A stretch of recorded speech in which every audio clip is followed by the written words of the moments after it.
Bombo Radio Philippines. Bombo Radio Philippines. Unmatched. Number one and most trusted source of news and information. Basta Radio Bombo!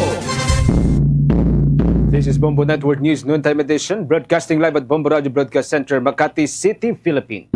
Araw ngayon ng Biyernes, Nobyembre 28 taong 2025. Sa ating Christmas countdown, 27 days to go bago ang araw ng Pasko. Sa ulo ng ating mga balita. Sa mga pangunahing balita, abangan humamaya ang pagbasa sa desisyon ng International Criminal Court Appeals Chamber.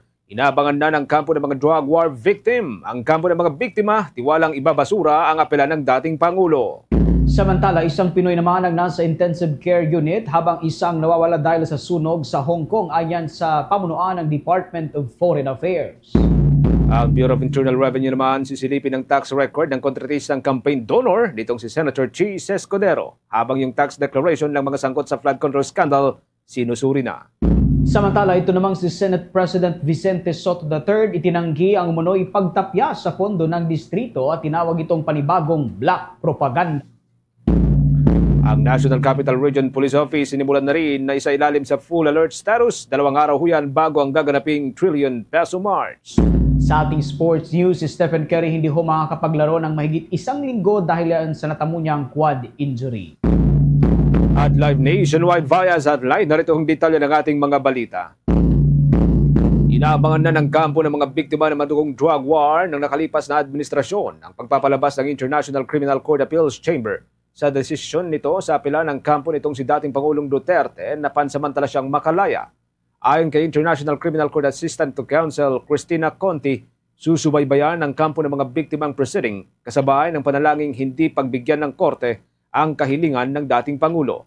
Maliwanag ni Conti, ito rin ang unang pagkakataon na matutunghayan ang kinatawan ng kampo ng mga biktima sa pamamagitan ng Office of the Public Counsel for Victims.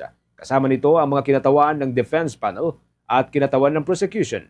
Inasahan namang hindi magtatagal ang naturang proceeding na nakatakdang magsimula ganap na 5:30 mamayang hapon oras sa Pilipinas. Ayon kay Conti, maaring magtagal lamang ng 1 hanggang 2 oras ang naturang proceeding kung saan babasahin lamang ang nilalaman ng desisyon ng Appeals Chamber ng binubuo. Ito'y binubuo ng 5 judges. Posible rin niyang buod lamang ng desisyon ang babasahin kung saan nakalagay lamang ang mahahalagang punto ng desisyon. Patuloy na umaasa ang pamilya ng mga biktima na ipagbibigyan ang kahilingan ng dating Pangulo at mananatili siyang nakadetene sa loob ng detention facility ng International Tribunal. Samantala, tiniyak din ng International Criminal Court ang maayos, ligtas at makataong kondisyon sa loob ng detention center nito. Ipinaliwanag ng International Tribunal sa isang bagong briefer na inilabas ng International Criminal Court kung paano pinapanatili ang kaayusan at ligtas na pasilidad at pagbibigay ng makataong pagtrato sa mga individual na nakadetene. Ayon sa International Criminal Court, ang detention center nito ay hindi isang kulungan at sa halip ay isa lamang itong pasilidad kung saan ang mga taong nasa kustodiya ng naturang tribunal ay pinadedetene habang gumugulong ang kinakaharap na judicial process. Ipinaliwanag din ng korte na ang mga taong nasa kustodiya nito ay itinuturing bilang inosente hanggat hindi pa napapatunayang nagkasala ng walang pag-alinlangan matapos ang trial. Tiniyak naman ng International Court na ang mga kondisyon at estado ng detention facility ay tugma at sumusunod sa pinakamataas na antas ng International Human Rights Standard na magsisilbing gabay para sa mga nakadeteneng individual. Nagsasagawa rin ng regular at biglaang inspection ang isang independent inspecting authority sa kabuuan ng detention center upang masuri ang kalagayan ng mga nakadetene at masigurong maayos ang pagtrato sa kanila. Ilan mga kabumbo sa mga nakadetene sa loob ng International Criminal Court Detention Facility ay sina dating Pangulong Rodrigo Roa Duterte, dating Ivory Coast President Laurent Gbagbo at mga convicted warlords at iba pang malalaking personalidad. Samantala, tiwala naman ang kampo ng mga biktima ng drug war na ibabasura ng Appeals Chamber ng International Criminal Court o ICC ang apela ng kampo ni dating Pangulong Rodrigo Roa Duterte kaugnay sa hirit nitong pansamantalang paglaya o interim release. Matatandaang una na itong tinanggihan ng pre-trial chamber ng International Criminal Court. Ayon kay Attorney Cristina Conti, assistant to counsel ng ICC at abogado ng mga pamilya ng mga biktima ng drug war at EJK, hindi pumapasa sa pamantayan ho ng International Tribunal ang mga argumento ng kampo ni Duterte para sa interim release. Aniya, ang desisyon na ito ay 99% confident sila na hindi papayagan ang apila. Sa kasaysayan ng International Criminal Court at doon sa parametro, ang basic o manong criteria ng interim release ay kung pasok sa pamantayan ang kagustuhan ni Duterte, bagay na para sa kanila ay napakalayo sa katotohanan. Dagdag pa niya, kahit sakaling pagbigyan ng appeals chamber ang apila, halos wala rin itong magiging epekto sa kabuang takbo ng kaso. Sa ngayon, nakatuon ang kampo ng mga biktima sa magiging desisyon nga ng International Criminal Court kaugnay sa issue ng fitness to stand trial ng dating Pangulo. Inihayag din ni Atty. Conti mga kaumbo na ang desisyon ng International Criminal Court sa interim release ni dating Pangulong Duterte ay halos wala daw hong epekto sa pangunahing kaso na kanyang kinakaharap. Ito ho yung crimes against humanity.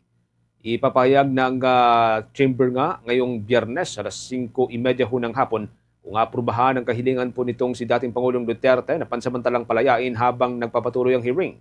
Ayon naman kay Atty. Conti, ang interim release ay hindi pagpawalang sala. Ituan niya ay dahil mayroong dahilan para palayain at ma-enjoy ang kalayaan ng isang nakadetine dahil yan sa tinatawag na presumption of innocence. Dagdag pa niya kung sa tingin ng korte ay hindi makipag-cooperate o hahadlang ang dating Pangulo doon sa gugulong na proceedings, hindi siya papayagang palayain batay na rin po sa nakita na una na ng Free Trial Chamber 1. Samantala, sa puntong ito, kuha tayo ng mga balitang tinutukan ng ating mga kasamahan. Ang Bureau of Internal Revenue o BIR, sisilipin itong tax record ng mga kontratistang campaign donor ni Senador Chis Escudero. At ito namang si Bureau of Internal Revenue Commissioner Mendoza titingnan ang deklarasyon ng buwis ng mga sangkot sa flood control scandal. Alamin natin ang buong detalye, may live report si Bombo Grant Hilario. Yes, Bombo Victor, inihayag ng Bureau of Internal Revenue na sila ay magsasagawa pa rin ng mga pagsusuri ukol sa donasyon sa eleksyon ng isang kontratista kay Senador Chis Escudero. Ito ay sa kabila ng maresolba ng issue sa pagtanggap niya ng donasyon na siya idineklara naman ng Senador sa kanyang Statement of Contributions and Expenditures. Ayon kay Internal Revenue Commissioner Charlito Martin Mendoza, nais na lang mabigyan linaw na walang nilabag sa tax declarations ang donor nito noong eleksyon 2022. Posible kasing hindi pa rin lusod sa pananagutan si Lawrence Lubiano, presidente ng Centerways Construction and Development Incorporated, matapos siyang magbahagi ng 30 milyong piso kay Senador Escudero. Kung kaya't ibinahagi ni Commissioner Mendoza na kanilang susuriin pa rin ito, lalo na partikular sa kung nagtutugma ba ang tax returns niya sa asset na mayroon ang kontratista. Kaugnay niya natin muna pakinggan si Commissioner Charlito Martin Mendoza ng Bureau of Internal Revenue.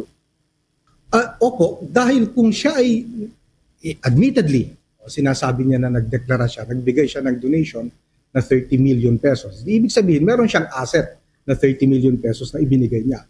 So, ibabangga naman po namin ito sa mga tax returns na isinampa niya. Kung yung bang ibinayad niyang buwis ay tumutugma doon sa asset na yon. Yun naman po ang anggulo na titingnan ng BIR. Titingnan po namin yan.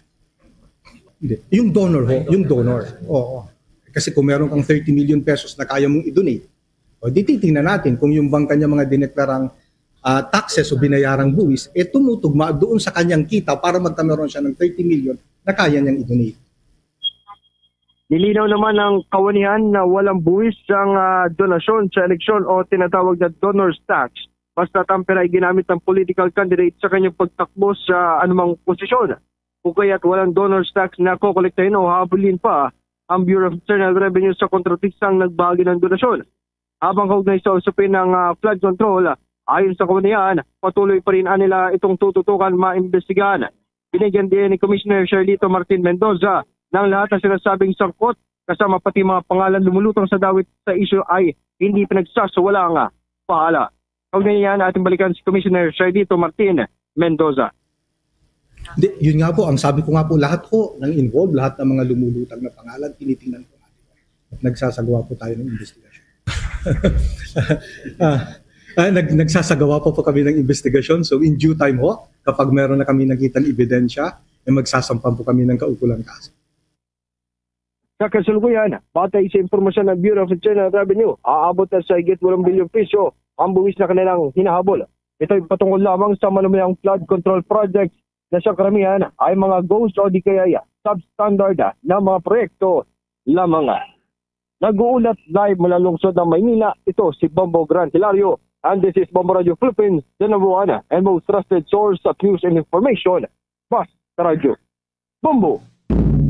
Sa ibang mga issue dyan sa may bahagi po ng Senado o sa mataas na kapulungan, si Senate President Soto itinanggi ang munoy pagtapya sa pondo ng mga distrito habang tinawag din po ito na maliwanag na propaganda o black propaganda.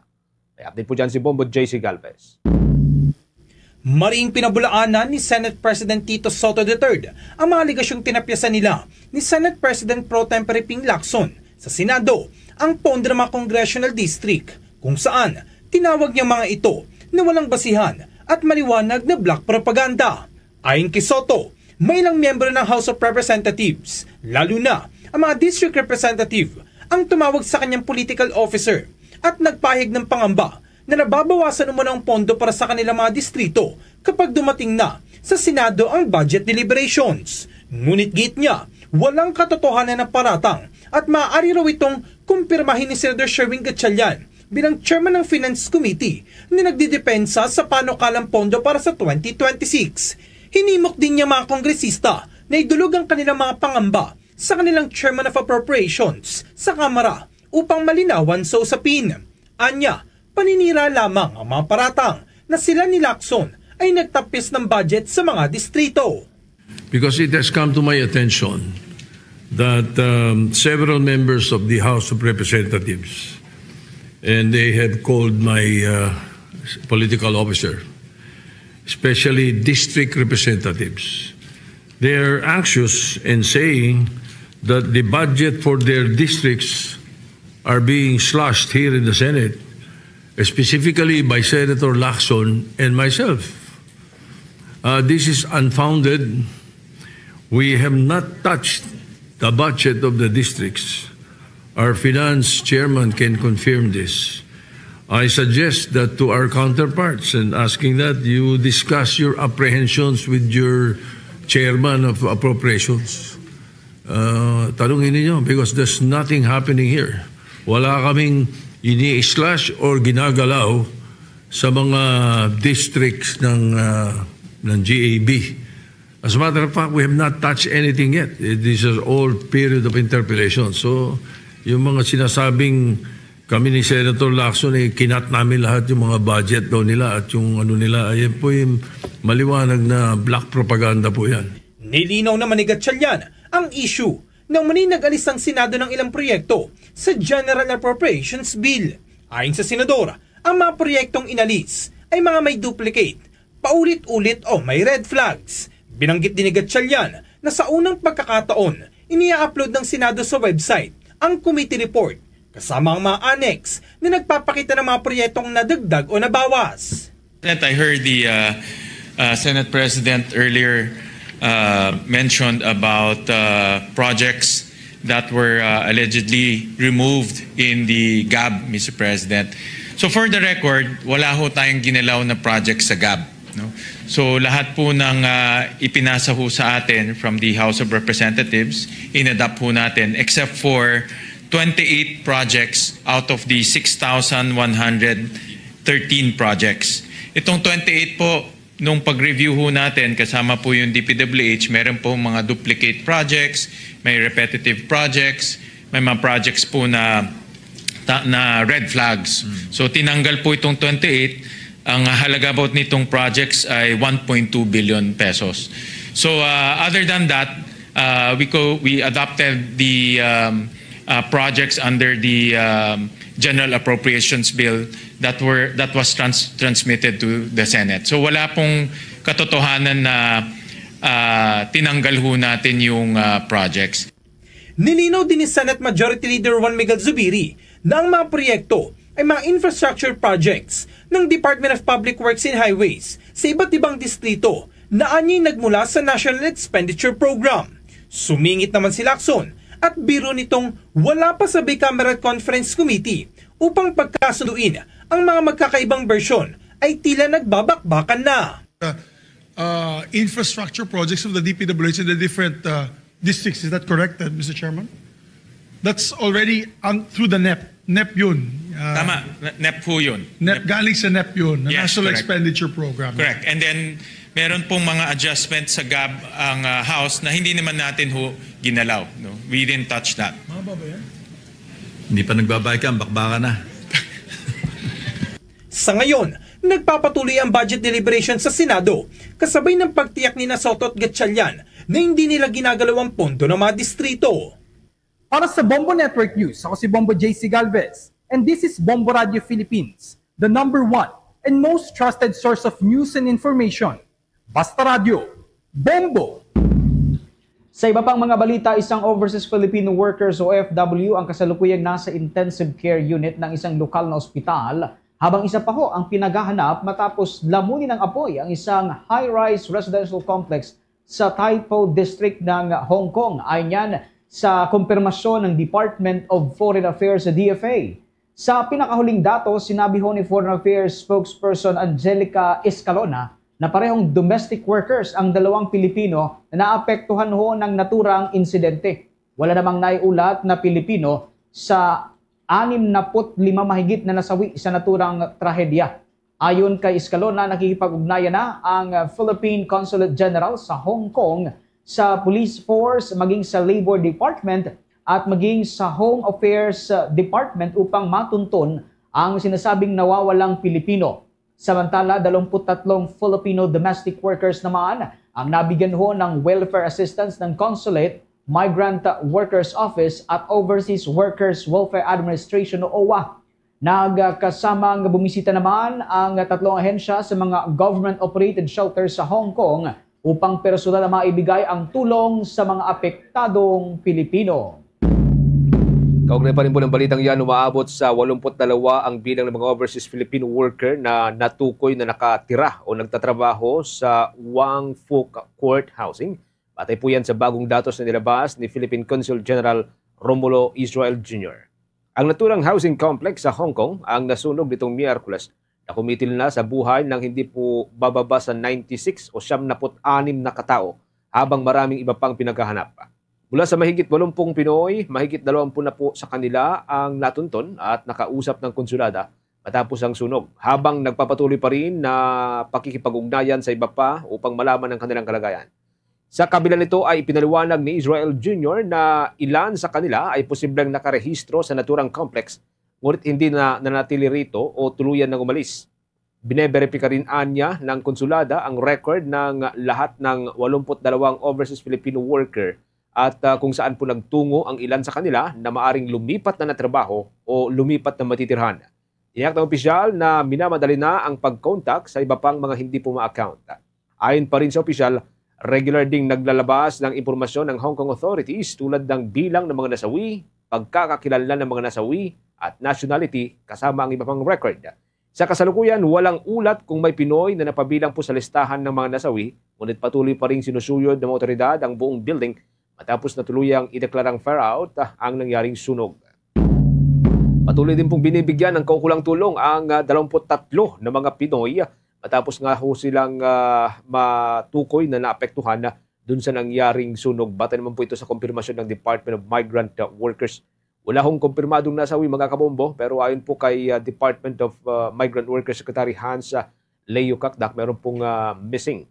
Ang 23 naapektuhan ay pansamantalang nasa government-run shelters at tumatanggap ng tulong, at isa pang overseas Filipino na dati ring nawawala ay natagpuan na rin po at dinala sa intensive care unit dahil po yan doon sa tinatawag na smoke inhalation o nakalanghap po siya ng malaking bulto ng usok galing sa nasunog na building.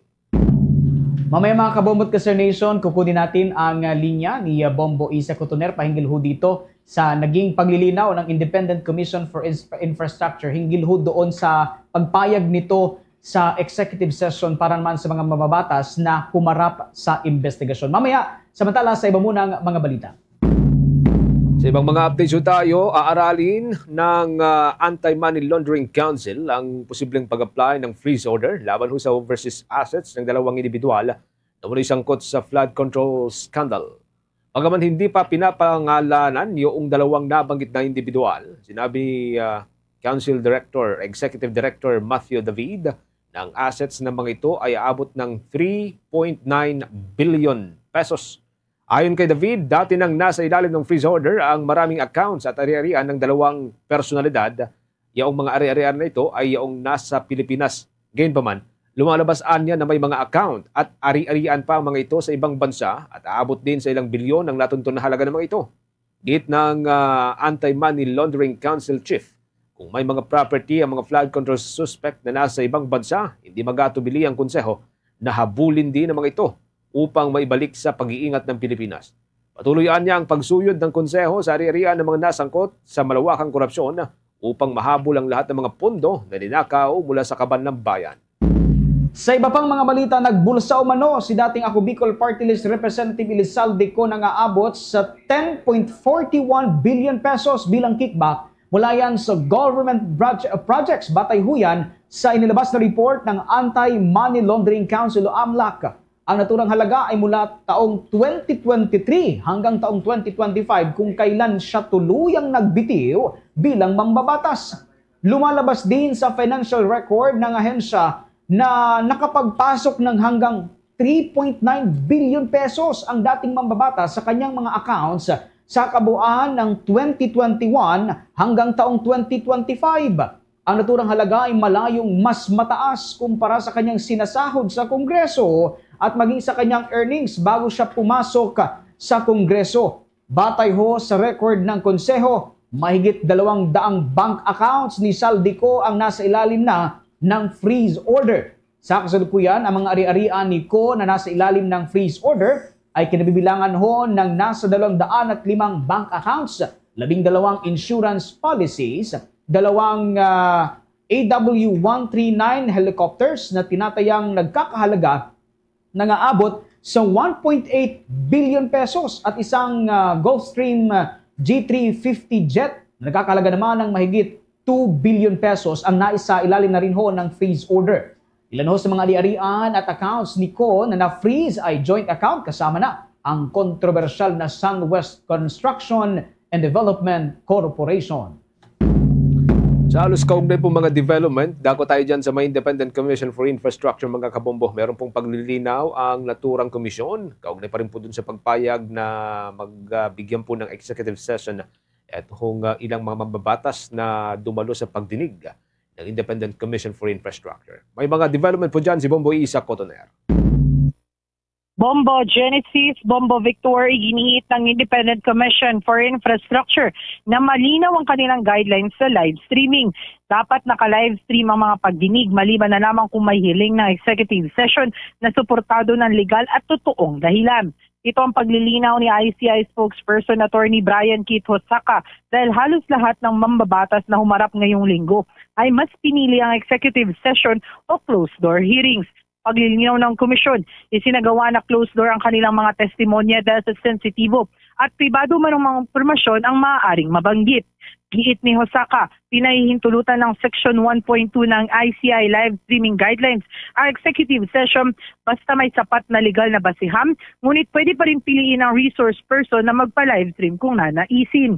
Bombo Genesis, Bombo Victor, ang mga humarap na ngayong linggo ay mga mambatas na sina Congressman Arjo Atayde, Congressman Dean Asisio, Congressman Reynante Arrogancia, Congressman Leody Tariela, Congressman Maria Victoria Copilar at ang pinakahuli nga ay si Congressman Patrick Michael P.M. Vargas. Kung ganyan, pakinggan natin ang tinig ni ICI spokesperson Attorney Brian Keith Hosaka. However, we have to follow the law also in other issuances in the courts, particularly the Supreme Court, wherein there are executive sessions that may be allowed if there is a legal and factual basis. In this particular case, the resource persons opted and asked for an executive session, which was granted by the court or by the ICI. They cited sensitive and private information that might be divulged during their testimonies. And the Commission saw it fit to allow an executive session.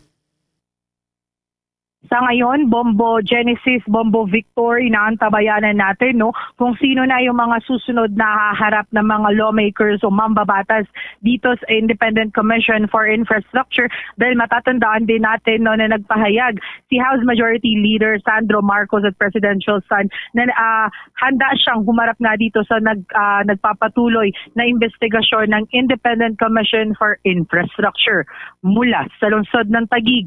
Ito si Bombo Isa Cotoner, and this is Bombo Radio Philippines, the #1 and most trusted source of news and information. Basta Radio Bombo. Mula dyan sa may Independent Commission for Infrastructure, dako tayo dyan sa may bahagi ng Palasyo Malacanang, sina Pangulong Marcos, mga kabubuat, Ukrainian President Zelensky. May pagpupulong po, pag-uusap sa telepono.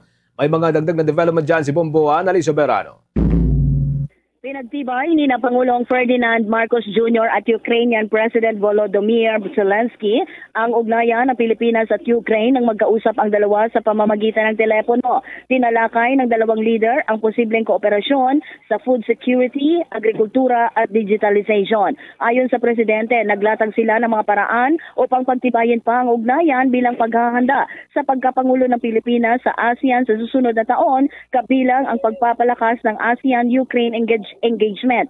Matatanda ang bumisita si Zelensky sa Malacanang nitong 2024 kung saan inihayag niya ang pagbubukas ng Ukrainian Embassy sa Maynila na itatag ang formal na ugnayang diplomatiko ng dalawang bansa noong 1992. Nag-post din si Zelensky sa kanyang social media. Sinabi nito nagpaabot ito ng pakikiramay sa Pilipinas dahil sa mga nasawi sa pinsala dulot ng bagyo. Ibinahagi rin ni Zelensky ang kanilang patuloy na koordinasyon kasama ang United States, iba pang partners para sa mga hakbang tungo sa matatag na kapayapaan sa rehiyon.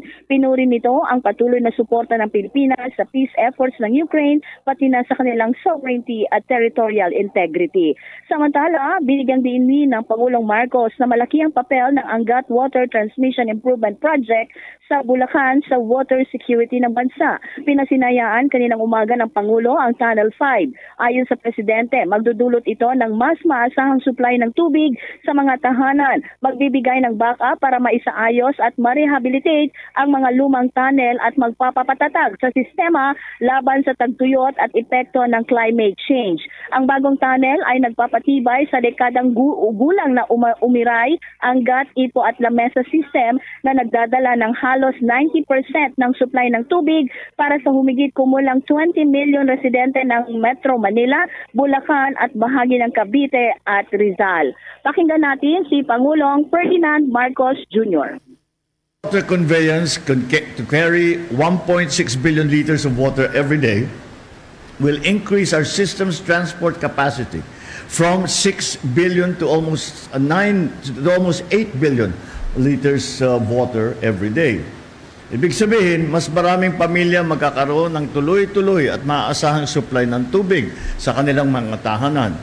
May maisasaayos ang mga datib ng tunnel dahil may backup ng pwedeng pagdaanan ng tubig. Yung mga tunnel po na sinara dahil kailangan na mag-maintenance, maaari na ngayon natin balikan ulit, baka may pag-asa pa, baka may rehab pa para magamit pa rin natin. Mas magiging handa ang ating mga komunidad sa panahon ng tagtuyot at iba pang epekto ng ating hinaharap na climate change.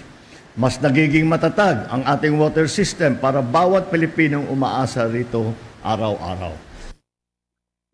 Si Pangulong Ferdinand Marcos Jr. mula sa Malacanang, Bombo Annalise Soberano nag-uulat. And this is Bombo Radio Philippines, the #1 and most trusted source of news and information. Basta Radio, Bombo! Sa iba pang mga balita, nanawagan ho ang isang eksperto na gawing konkretong hakbang ang mga expose ni dating Congressman Elizalde Co sa kanyang video kung hindi lamang para sa publicity kundi para sa hustisya. Ayon kay Dennis Coronacion, chairman ho ng Department of Political Science sa University of Santo Tomas, kung totoo ang ibinunyag ni Co, dapat itong gamitin bilang ebidensya sa korte upang mapanagot ang mga sangkot sa munoy anomalya sa pambansang pondo. Git nito, malakas sana ito kung gagamiting legal na ebidensya. Ngunit sayang kung mananatili lang itong ingay sa internet o online at hindi panunumpaan sa hukuman. Dagdag pa niya kung talagang seryoso ang dating mamabata sa pagisiwalat ng katotohanan, dapat siyang umuwi sa bansa at mag-ainon ng sinumpaang salaysay sa korte man o sa embahada upang maisulo o maisulong ang investigasyon. Bagamat tila layunin ni Ko na kausapin ng taong bayan, lumalabas na ang kanyang mga pahayag ay nakatuon sa pagdiskaril sa kredibilidad ng Pangulo at iba pang matataas na opisyal na sinasabi niyang kasabwat sa pag-insert at pagbulsa ng pondo. Dagdag pa ng political analyst, kung may kaso sana, ito ang maaaring maging tulay para sa pananagutan. Pero kailangan umano ng konkretong aksyon at hindi puro salita lamang. Oras natin, meron na lamang ko tayong 28 minutes bago po sumapit ang 1:00 ng hapon, mga kabombo. Inihayag naman ni Department of Agriculture Secretary Francisco Laurel Jr. na hindi pumasa sa kalidad ang hanggang 17 o 17 monolithic dome cold storage facilities. Yan po itinayo noong 2022. Sa kanyang pagbisita doon sa may bahagi ng Bukidnon sa Mindanao, sinabi ni Laurel na hindi niya pinayagan ang operasyon nitong mga pasilidad dahil po raw sa epektibong disenyo kahit pa natapos naman ito ilang taon nang nakakalipas. Ayon sa kalihim ng Department of Agriculture, ang mga ito ay itinayo sa ilalim ng nakaraang administrasyon ng Department of Agriculture at hindi sapat upang mapanatiling sariwa ang gulay at prutas na posibleng ipasok sa mga naturang pasilidad. Isa sa mga hindi nagamit na pasilidad ay matatagpuan sa loob ng compound ng Cagayan de Oro City Engineering Office. Yan po'y matatagpuan sa may barangay Kauswagan na natapos noong March 2022. Ayon sa Department of Agriculture, tinatayang 20 million pesos ang halaga ng bawat monolithic dome na mga cold storage facility ng Department of Agriculture. Layunin sana ng mga pasilidad na tulungan ng mga magsasaka na mapahaba ang shelf life ng kanilang mga ani at makapagbenta sa makatwirang presyo. Pero ayon sa kalihim, kasalukuyan na pong pinag-aaralan ng Department of Agriculture yung mga posibleng solusyon upang magamit ang mga naturang pasilidad, ngunit maaring mas mataas daw ang gastos sa pagsasaayos sa mga naturang istruktura. Sa iba pang mga balita, lumobo na ho sa 28 construction firms ang iniimbestigahan ngayon ng Bureau of Customs dahil yan sa koneksyon ng mga ito sa mga nakapasok na luxury vehicle sa bansa. Ang mga ito ay sinisiyasat ukol sa posibilidad ng tax evasion at illegal na pag-import ng mga naturang sasakyan tulad ng nangyari sa mag-asawang Diskaya. Ayon kay Bureau of Customs Commissioner Ariel Nepomuceno, inaaral ho ng ahensya ang lahat ng prosesong pinagdadaanan ng mga mamamahaling sasakyan mula sa pagpasok sa bansa hanggang sa mismong pagpapasakamay sa mga construction firms executives. Tinutukoy din ng mga posibleng sangkot sa kalakalan ng illicit imports at lahat ng posibleng konektado rito. Sa kasalukuyan nagpapatuloy aniya ang investigasyon ng Bureau of Customs habang tinitiyak din ng opisyal na habulin ang lahat ng mga ito kung matukoy na may irregularidad na nangyari. Una nang ipinasubasta ang ilang Diskaya luxury cars kung saan ilan lamang ang nabili habang ang iba ay nakatakdang muli sa iba pang mga araw. Oras natin, meron na lamang ko tayong 26 minutes mga kabombo bago po sumapit ang 1:00 ng hapon. Dako tayo sa balita mula sa may pambansang pulisya ng Pilipinas. Naka-full alert na po ang National Capital Region Police Office. Ilang araw ho yan bago yung gaganapin na trillion peso march. Nakatakbo ito sa Nobyembre 30 o sa araw ho ng linggo. Maki-update po tayo sa exclusive report ni Bombo Bea Peniza. Nakataas na sa himpilan ng National Capital Region Police Office ang antas ng alerto sa full alert status simula ngayong araw bilang paghahanda sa gaganaping trillion peso march sa Nobyembre 30. Ayon kay National Capital Region Police Office spokesperson Police Major Hazel Asilo, nakatalaga na ang mga Civil Disturbance Management Team at maging ang mga arresting teams kung saan kabilang ito sa 15,097 na mga ipapakalat sa mga lugar na pagdarausan ng mga kilusan gaya sa Luneta at sa EDSA People Power Monument. Maliban naman dito ay nakaantabay din ang buong hanay ng National Capital Region Police Office, katuwang ang iba pang augmentation sa halos 21 pang mga lugar na posible ring pagdausan ng protesta. Pagtitiyak naman ni Asilo ang mga CDM teams na ito ay walang dalang mga armas at pawang mga baton at shield lamang ang kanilang mga bitbit bilang pagharap sa mga rallyista. Ang mga monitoring at arresting teams naman ay nauna nang itinalaga ngayong araw kasabay din ng pag-standby ng mga contingency plans kung sakali mang magkaroon ng kaguluhan sa araw ng pagtitipon na ito. Bali po itong ating mga CDM contingents ay sila po ay walang firearms maliban po sa ang dala nila ay yung kanilang baton at shield.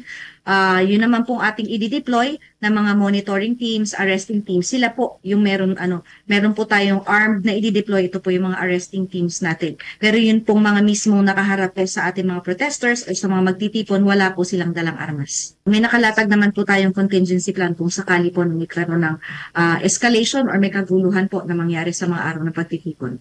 Pagtitiyak naman ni Asilo, hindi lamang mga CDM personnel ang nakatakdang i-deploy sa mismong araw. Anya may mga standby forces o reinforcement rin na nakahanda na siyang magmumula sa iba pang mga kampo kung sakali mang kailanganin ito sa mga programa. Pagtitiyak pa ni Asilo, tsaka lamang magkakaroon ng pag-aresto kung sakali man na magkaroon ng kaguluhan na hindi na anya madala pa sa pakiusapan. Bali po, hindi lang naman po kasi CDM ang nakadeploy natin sa araw na yan. So yung standby forces po natin is reinforcement po yan na manggagaling po dito sa ating mga kampo. Nakadeploy na po yung ating mga armed personnel. Sila po yung arresting officers natin na mag-i-implement po ng arrest once po na hindi madala sa pakiusapan or dun sa ating sunod-sunod na pakikipag-negotiate sa kanila. Saka pa lang naman po tayo magkakaroon ng aresto at sila lang naman po yung allowed trip na magdala ng armas. Samantala, nagpaalala naman si Asilo na hindi nila pipigilan ang mga kilusan na ito na bahagi ng kanilang karapatan na makapagpahayag ng kanilang mga saloobin. Panatilihin lamang din anya sana na makipagtulungan ang mga relisa sa mga otoridad at sundin din anya ang mga crowd marshals upang maiwasan ang kaguluhan sa mga pagtitipon na ito. Para naman sa mga hindi dadalo o makikilahok, paalala ni Asilo magkaroon at lawakan ng kanilang mga pangunawa dahil sa posibleng trapiko na maidudulot nito. Bagamat nakikita ng National Capital Region Police Office sa magpapatupad ng traffic rerouting schemes para sa ikakabanayad ng daloy ng trapiko, ay payo pa rin ni Asilo na kung hindi naman importante ang mga pupuntahan, ay mas mainam na manatili na lamang muna sa kanilang mga tahanan upang maiwasang maabala sa araw na iyon. Sa mga kababayan po natin na makikilahok, muli po ang NCRPO po ay hindi hadlang sa inyong karapatan. Kami po ay nandyan para po tsaking ligtas po ang lahat, ang mga dadalo at hindi dadalo. Makipagtulungan po sana kayo at sundin natin yung ating mga crowd marshals, ganun din po yung ating mga kapulisan. Iwasan po natin ang provocation at igalang po natin yung mga itinakdang lugar kung saan lamang po tayo pwedeng magkaroon ng pagtitipon sa mga hindi naman po dadalo. Humihingi po kami ng pangunawa dahil maaaring magkaroon po tayo ng rerouting at saka pagkaantala po ng biyahe do sa inyong paglabas. Kung hindi naman po importante ang lakad ninyo sa araw ng linggo, huwag na lang po tayong umalis or iwasan na po natin agad yung mga areas na magkakaroon po ng mga pagtitipon para hindi po tayo maabala. Sa ngayon, inaasahan naman na dadalo ang hindi bababa sa 300,000 na mga individual na mula sa iba't ibang progresibong grupo, habang ang programa naman ay nakatakdang mag-umpisa ng alas 8 ng umaga hanggang alas 6 ng gabi. Mula dito sa Camp Crame sa Quezon City para sa Bombo Network News, ito si Bombo Bea Peniza and this is Bombo Radio Philippines, the #1 and most trusted source of news and information. Basta Radio, Bombo! Samantala, inatasan ho ng Pasig City Regional Trial Court na ilipat ho sa Correctional Institution for Women sa Mandaluyong ang dating Bamban Mayor na si Alice Go na nahatulang habang buhay na pagkakabilanggo dahil yan sa human trafficking case. Inatasan ni Presiding Judge Annalyn Medescabeles ng Pasig Regional Trial Court Branch 167 ang Bureau of Jail Management and Penology BJMP na ilipat si Go at ang kasama nitong mga nahatulan sa kustodiya ho ng Correctional Institution for Women. Kabilang ho sa hatol ang forfeiture ng ilang ari-arian ng Baofu Land Development Incorporated na ginamit umano sa krimen. Ayon sa Bureau of Corrections, nakahanda ang Correctional Institution for Women para sa pagdating ni Go. Pinalakas naman ang security protocols kasama ang mga pag-deploy ng dagdag na Corrections Emergency Response Team. Pagdating naman sa Correctional Institution for Women, dadaan si Go sa 6-day reception and diagnostic center process. Kabilang ho ang quarantine, medical exam, at assessment bago siya ilipat naman sa maximum security camp para yan sa kanyang life sentence. Meron na lamang po tayong 20 minutes bago tuluyang sumapit ang launa ng hapon. Dako tayo sa iba pang mga malalaking balita mga kabombo mula dyan sa may bahagi ng Senado. Inihain nitong si Senator Panfilo Ping Lacson na nagsisilbing Senate President Pro Tempore ang Senate Bill No. 1557 Naglalayong palakasin ng Anti-Money Laundering Council para mas epektibong labanan ang masalimuot na krimen sa pananalapi. Ayon sa kay Lacson, ipapalawak ng panukalang saklaw ng Anti-Money Laundering Council at bibigyan ng karagdagang mga kapangyarihan at i-update o palalakasin ang listahan po ng predicate offenses sa money laundering. Layunin din itong maiwasan ang pagbalik ng Pilipinas sa Financial Action Task Force o FATF Gray List. Yan po ay posibleng mangyari daw sa 2027. Kasama sa panukala ang pagtukoy dun sa trust at virtual asset service provider bilang sakop ng konseho.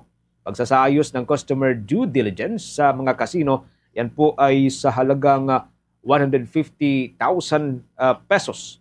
At yung pagbibigay kapangyarihan sa Anti-Money Laundering Council na mag-issue ng non-court subpoena, mag-file o maghain at magrehistro ng freeze order at civil forfeiture petition at maging yung pag-inspection at pagmumonitor sa lahat ng mga nasasaklawan o lahat ng mga nasasakop ng naturang konseho.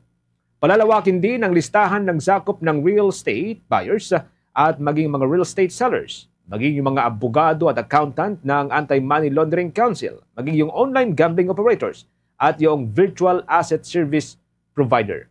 Nakapalumpas sa panukalang batas na bibigyan din ng kapangyarihan ang Anti-Money Laundering Council na sususpindihin pansamantala ang mga transaction na pinaghihinalaang may kaugnayan sa money laundering, maging ang mga transaction na may kaugnayan sa terorismo, yung pag-finance o pagbibigay po ng pera sa terorismo at iba pang iligal na aktibidad. Nanindigan naman ang grupong akbayan na kailangang i-pressure ang kasalukuyang administrasyon upang masigurong mapanagot kahit pa ang mga kaalyado ni Pangulong Ferdinand Marcos Jr. Ginawa ng grupo ang pahayag kasunod ng wala pang tigil na pagdawit ni dating House Appropriations Committee Chairman Elizalde Co sa ilang personalidad na malapit sa Pangulo tulad din na dating House Speaker Martin Romualdez at Presidential son Representative Ferdinand Alexander Araneta Marcos III. Binigyang diin ni Akbayan President Rafaela David na kung hindi babantayan ang gumugulong na investigasyon sa malawakang korupsyon sa flood control, ay maaaring mauwi lang sa wala ang effort ng kaliwat kanang rally na ginagawa ng milyong-milyong mga Pilipino. Git pa ni David, hindi sapat na ang kaaway sa politika at maliit na personalidad lamang ang nakukulong sa malawakang korupsyon sa public infrastructure projects sa bansa. Dapat anyang makita ring makasuhan at mapanagot maging ang mga kaalyado ng Pangulo at masigurong walang kinikilala ang gumugulong na investigasyon. Kung hindi niya ito mangyayari at gagawin ng Independent Commission for Infrastructure at Palasyo Malacanang, maaaring higpitan pa ng Pilipino ang pressure sa gobyerno sa pamamagitan ng serye ng protesta upang masigurong walang itinatago at walang pinoprotektahan. Dahil sa pagkakasangkot ng mga magkakapamilya, tulad na lamang ng nangyari sa pamilya Romualdez at Marcos, nanindigan si David na panahon na upang maipasa ang Anti-Political Dynasty Bill. Gito ng Akbayan President, hindi na dapat tinahayaang ginagawang family affair ang politika at pamamahala sa gobyerno. Sa iba pang mga dagdag na balita, sinalubong naman ng Professional Regulation Commission ang kanilang mga bagong talaga na chairperson at mga miyembro ng Professional Regulatory Board sa ilalim po ng komisyon. Ang seremonya ng panunumpa ay isinagawa sa sa Professional Regulation Commission sa main building na dyan po sa may bahagi ng Maynila. Mismong si Chairperson Charito Zamora ang nanguna po sa seremonya ng panunumpa sa komisyon. Ang oath-taking ay dinaluhan ni na Commissioner Conrado Onglao at Assistant Commissioner Louie Valera. Kabilang sa mga opisyal na formal na nanumpa para yan sa Board of Fisheries na Dr. Wesley Rosario, ang dati pong nagsilbi bilang Director ng Bureau of Fisheries and Aquatic Resources, si Geralda Quinito at Director Jobert Toledo at Fatima Idris. May daladalang malawak na karanasan ang mga naitalang opisyal, mga nabanggit na opisyal na bumula sa iba't ibang mga sektora at mga industriya. Iwala naman ng Professional Regulation Commission na ang kanilang katalubhasahan at malawak na karanasan ay maging malaking ambag sa patuloy na pagunlad at maging yung modernisasyon ng bawat profesyon sa ilalim ng Professional Regulation Commission. Sa puntong ito, kuha na tayo ng mga balitang tinutukan ng ating mga kasamahan sa lalawigan. Itong Migrante Europe Nababahala ho para sa pamilya ng mga biktima ng extrajudicial killings kung sakaling paboran ng International Criminal Court ang kaapila na interim release ng kampo ni dating Pangulong Rodrigo Roa Duterte. May buong detalye dyan ang Bombo Radyo Kawayan. Nalulungkot at nababahala ang grupong Migrante Europe para sa pamilya ng mga biktima ng extrajudicial killings na hanggang ngayon ay nananawagan pa rin ng hustisya. Sa panayam ng Bombo Radyo Kawayan kay Gary Martinez, ang chairperson ng Migrante Europe, sinabi niya na tila pinaglalaruan ng kampo ni dating Pangulong Rodrigo Roa Duterte ang mga biktima dahil sa mga delaying tactics na kanilang ginagawa. Kung matatandaan, inaghain ng apela ang kampo ni Duterte para sa interim release ng dating Pangulo na nakatakda namang dinggin mamayang alas 5:30 ng hapon oras sa Pilipinas. Ayon kay Martinez, nakakadaupang palad nila ang pamilya ng mga biktima at ikinalulungkot nila ang sitwasyon ng mga ito na hanggang ngayon ay bigo pa ring makamit ang hustisya para sa kanilang mga kaanak.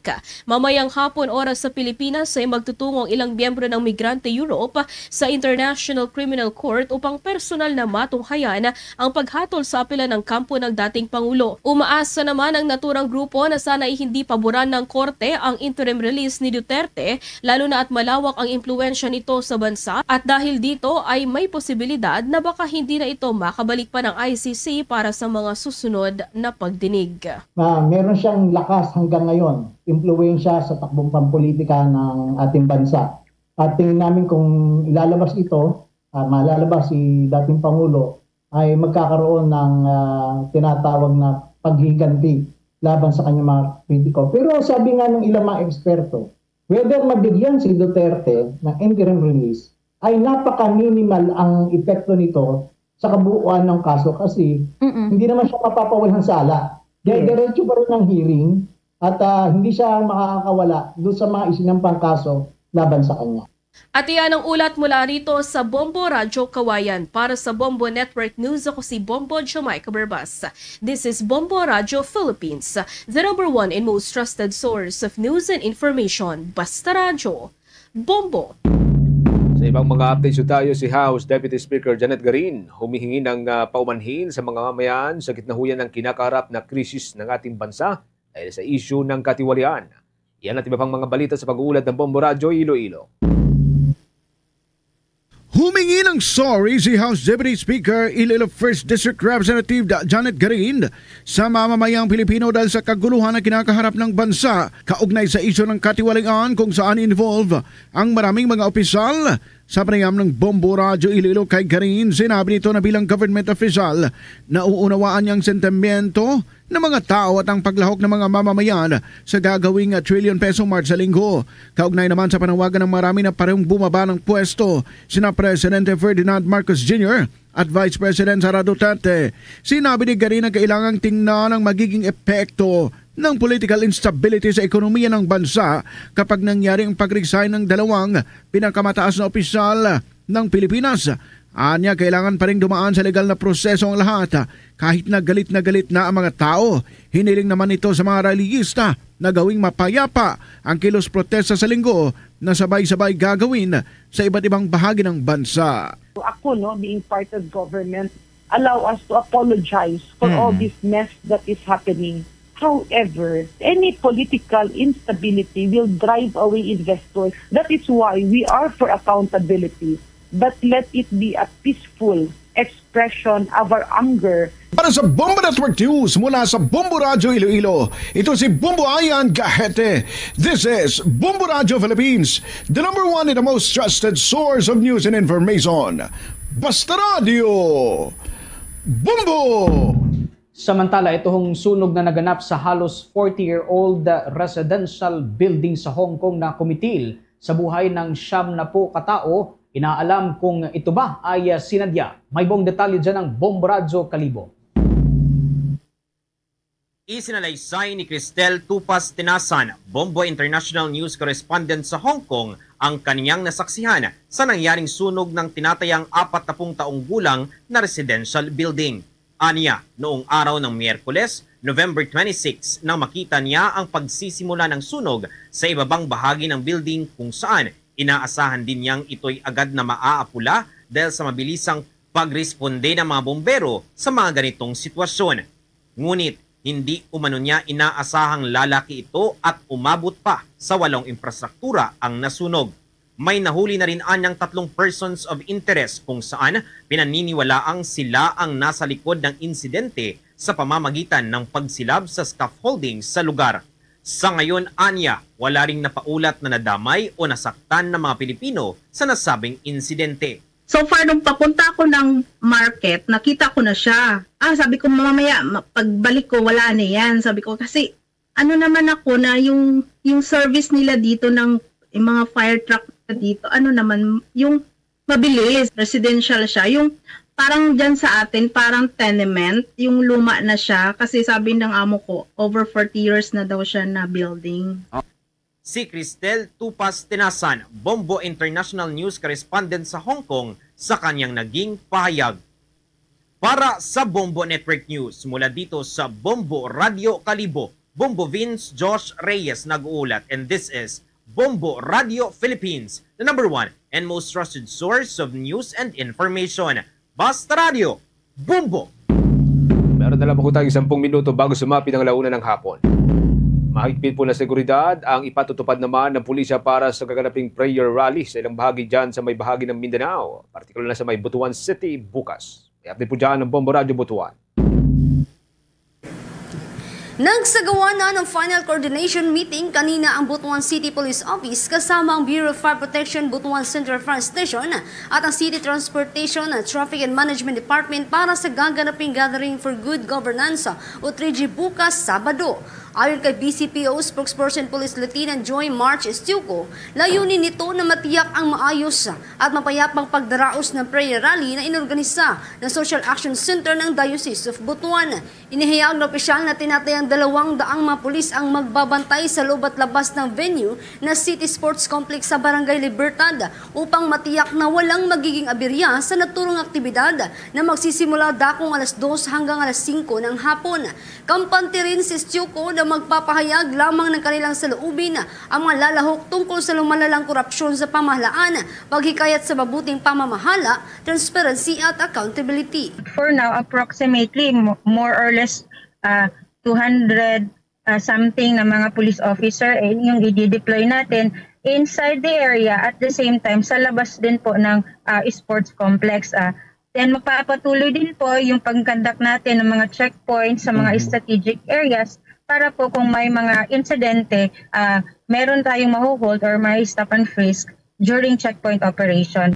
Mula rito sa Bombo Radio Butuan, para sa Bombo Network News, ito si Bombo Mary Judy Filisilda and this is Bombo Radio Philippines, the #1 and most trusted source of news and information. Basta Radio. Bombo! Bombo International News. Inihayag naman ng administrasyon ni US President Donald Trump na rerepasuhin ang lahat ho ng permanent residency status o green cards para yan sa mga mamamayan mula sa higit sa 100 bansa matapos ang pag-atake sa mga tropa ho ng National Guard sa Washington. Iniutos ni Joseph Edlow, ang Director ng US Customs and Immigration Services, ang isang malawakan at masusing re-examination ng bawat green card para sa bawat dayuhan mula sa bawat bansang tinutukoy na may alalahanin. Matatanda ang tinukoy ni Trump ang 19 na bansa bilang of identified concern. Kabilang ang Afghanistan, ang bansang pinagulanho ng na-detain na suspect sa Wednesday shooting. Bombo Sports News. Dating sports news, mga kabombo, hindi po makakapaglaro muna ng mahigit 1 linggo si NBA superstar Stephen Curry matapos siyang magtamo ng panibagong minor quad injury. Malala pong nitong Nobyembre 27 ay hindi po tinapos itong si Steph ang paglalaro sa naging laban ng Golden State Warriors at ang Houston Rockets matapos ang magkakasunod na pagbangga kina Rockets forward Alperen Sengun at Amen Thompson. Sa isinagawa, sumunod na MRI, lumalabas na walang major structural damage o injury sa quad nitong si Curry, ngunit kailangan muna siyang sumailalim sa ilang araw na gamutan o recovery. Dahil sa kanyang injury, mga kabombo, hindi muna siya makakapaglaro sa mga nakatakdang laban ng kanyang koponan hanggang sa unang linggo ng Disyembre. Hindi rin isinasantabi ang posibilidad na mas tatagal pa ang kanyang recovery at maaring babalik na lamang siya sa paglalaro pagsapit po yan ng Disyembre 18 kung kailan nakatakdang labanan ng Golden State Warriors ang karibal na Phoenix Suns. Nakatakda pong harapin ng Golden State ang New Orleans Pelicans sa Nobyembre 29 habang sa Disyembre 2 naman ay makakatapat nito ang defending champion na Oklahoma City Thunder. Ito ho yung top team sa NBA ngayon. Meron siyang record na 18-1 win-loss. Sa kasalukuyan, nasa 10 ang panalo at 10 ang pagkatalo na record ng Golden State Warriors. At nasa pangulong pwesto sa Western Conference. Nakalipas na 10 laro ng koponan, 5 rito ang naipanalo habang yung 5 ay talo ang nakuha. Bombo Business News. Dating business report, matatag ang paglago ng kita ng Philippine Ports Authority. Yan po'y hanggang sa Oktubre ng kasalukuyang taon. Kaya tiwalang ahensya na maabot o mahihigitan nila ang kanilang target ngayong taon. Tumaas ng 10.57% ang kita ng Philippine Ports mula sa 22.58 billion pesos noong 2024 hanggang 24.97 billion ngayong taon. Lumaki rin ito at umabot ng mahigit sa 50% sa net income matapos ang buwis. Ayon sa ahensya, dulot ito ng pagdami ng mga barko at mga kargamento, mas mataas na bayad sa pag-iimbak, ang taripa na nakabase sa dolyar at mas malakas na kita mula doon sa port regulations. Dumamo rin ang kargamento na nairehistro ng naturang puerto, naturang pantalan. Umabot po ng hanggang sa mahigit 260 million metric tons dahil sa mataas na pangangailangan para sa mga materyales sa konstruksyon, proyekto sa infrastruktura at pagluluwas ng mga mineral. Target po ng Philippine Ports na umabot sa mahigit 300 million metric tons ang makolektahon nito matapos o bago matapos ang kasalukuyang taon. Mga kabombo, tuloy-tuloy lamang po sa pagsubaybay sa ating 32 fully digitalized AM at mga FM station gamit ang ating mga social media pages. Pagkatapos ng Bombo Network News, pwede po niyong balikan, subaybayan ang mga programa ng ating mga provincial station gamit ang kanilang mga sariling social media pages at sa Luzon area, sa mga kababayan po natin dyan sa may Northern Luzon, particular na dyan sa may Cagayan Valley, nariyan po ang Bombo Radio Kawayan. Dyan naman sa may bahagi ng Pangasinan area at mga katabing probinsya, ang Bombo Radio Dagupan at Star FM Dagupan. Sa Cordilleras, nariyan pong Bombo Radio Baguio. Sa bahagi naman ng Bicol Region ng Bombo Radio Legazpi, habang dito sa Mega Manila, ang Star FM Manila. Ito pa rin sa may bahagi ng Luzon, maaari kayong makasubaybay sa mga balitang lokal, nasyonal at internasyonal sa pamamagitan ng Bombo Radio Tugigaraw. Nariyan rin ang Bombo Radio Luwag, Bombo Radio Vigan at Bombo Radio La Union. Sa Southern Luzon, nariyan rin ang Bombo Radio Naga. Mga kabombo at Star Nation, bago tayo magtapos, sama-sama muna tayong manalangin ng Orasyo Impirata for Peace.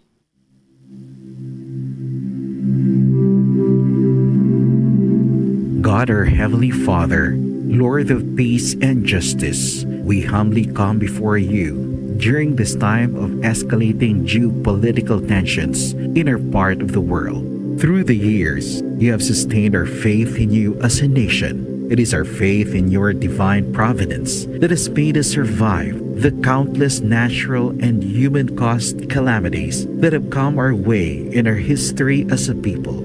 Spare us, Lord, from the horrors of war. Hear our pleas as we cry out to you. Have mercy on us, Lord. Rescue us from the malevolent forces that influence world leaders. For we believe that our struggle is not against flesh and blood, but against their rulers, against the authorities, against the powers of this dark world, and against the spiritual forces of evil in the heavenly realms. We pray for your leaders entrusted with making crucial decisions for our nation. We place all our hopes in you, seeking your forgiveness and mercy for the times when our fears and suspicions have tainted our perceptions with ethnic biases and prejudices verging on racism. We earnestly pray, Lord, that you make us instruments of your peace. Where there is hatred, let us bring love. Where there is injury, pardon. Where there is doubt, faith. Where there is despair, hope.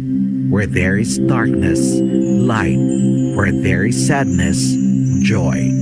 Through our Lord Jesus Christ, your Son, who lives and reigns with you in the unity of the Holy Spirit, God, forever and ever. Amen. Our Lady Queen of Peace, pray for us. Saint Michael the Archangel, Pray for us. Saint Joseph, Pray for us. Saint Francis of Assisi, Pray for us.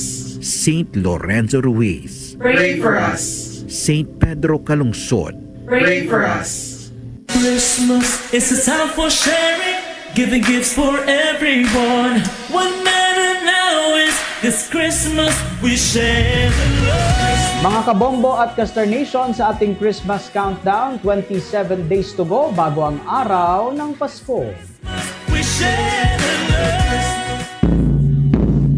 Luzon, Visayas at Mindanao at maging sa buong mundo. Yan na po ang kalipunan ng ating balitaan para sa Bombo Network News. Ang back-to-back winner sa Catholic Mass Media Awards bilang Best News Program. Mula dito sa News Center Makati, this is Bombo Radio Philippines, the #1 and most trusted source of news and information, Basta Radio. Bombo! For the most trusted source of news and information, visit our website at www.bomboradio.com. Follow us on Bombo Radio mobile app, Facebook, YouTube, TikTok, and X, formerly Twitter. Like, share, and stay connected. Anytime, anywhere.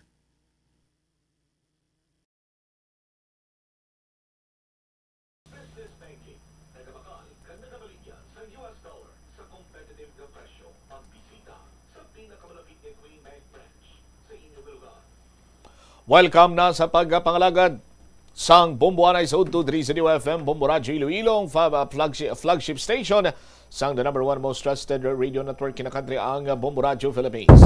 Adlaw kita karon sang Biyernes, thank God it's Friday, Nobyembre 28, tuig 2025. Kagkaron sa aton sining Christmas countdown. Christmas is a time for sharing, giving gifts for everyone. One man 27 dias na lang kag Pasko na. Sa gihapon inimula gani mo ang kurman Bombo Chama Blanco Hovera. Sa madalaguan kag mga nagapauna karon nga mga balita, 500 pesos nga budget sa spaghetti ukon na salad nga masami ginahanda sa tagsa ka Pasko. Tama ka kulang suno pa sa pila ka mga bumalakal. Sa dugang pang mga balita kag impormasyon ri sa aton sining pagpangalagad, mga e-bike drivers sa mawadaan sang palangabuyan pananglitan pangdakpon nagpabutyag sang hibubunot bangod nga ti sandig sa ila sining pananawan hindi makwartahan sang gobyerno, rason ini silang ginahingabot. Sa iban pa nga mga balita kag impormasyon Association of Taxi Operators of Panay kun ATOP kag ining United Taxi Operators of Panay kun UTOP gina-question ang pag-operate sang Blue Taxi sa syudad sang Iloilo. Lakip man sa aton sini nga pag-istoryahan diri karon banwa ining talatapan sang gobyerno blang way pamahuman-humano ang pamangkot sa ni humanon ang ginatumod sini naton karon ni banwa ang unfinished projects dira iya sa bahin karon sa area sang distrito sang Arevalo ukon sang Mandurriao nga amay ukonaw iti nagsaylo-saylo ni ang pagpatindog dira bla sang opisina sa Iloilo City District Engineering Office.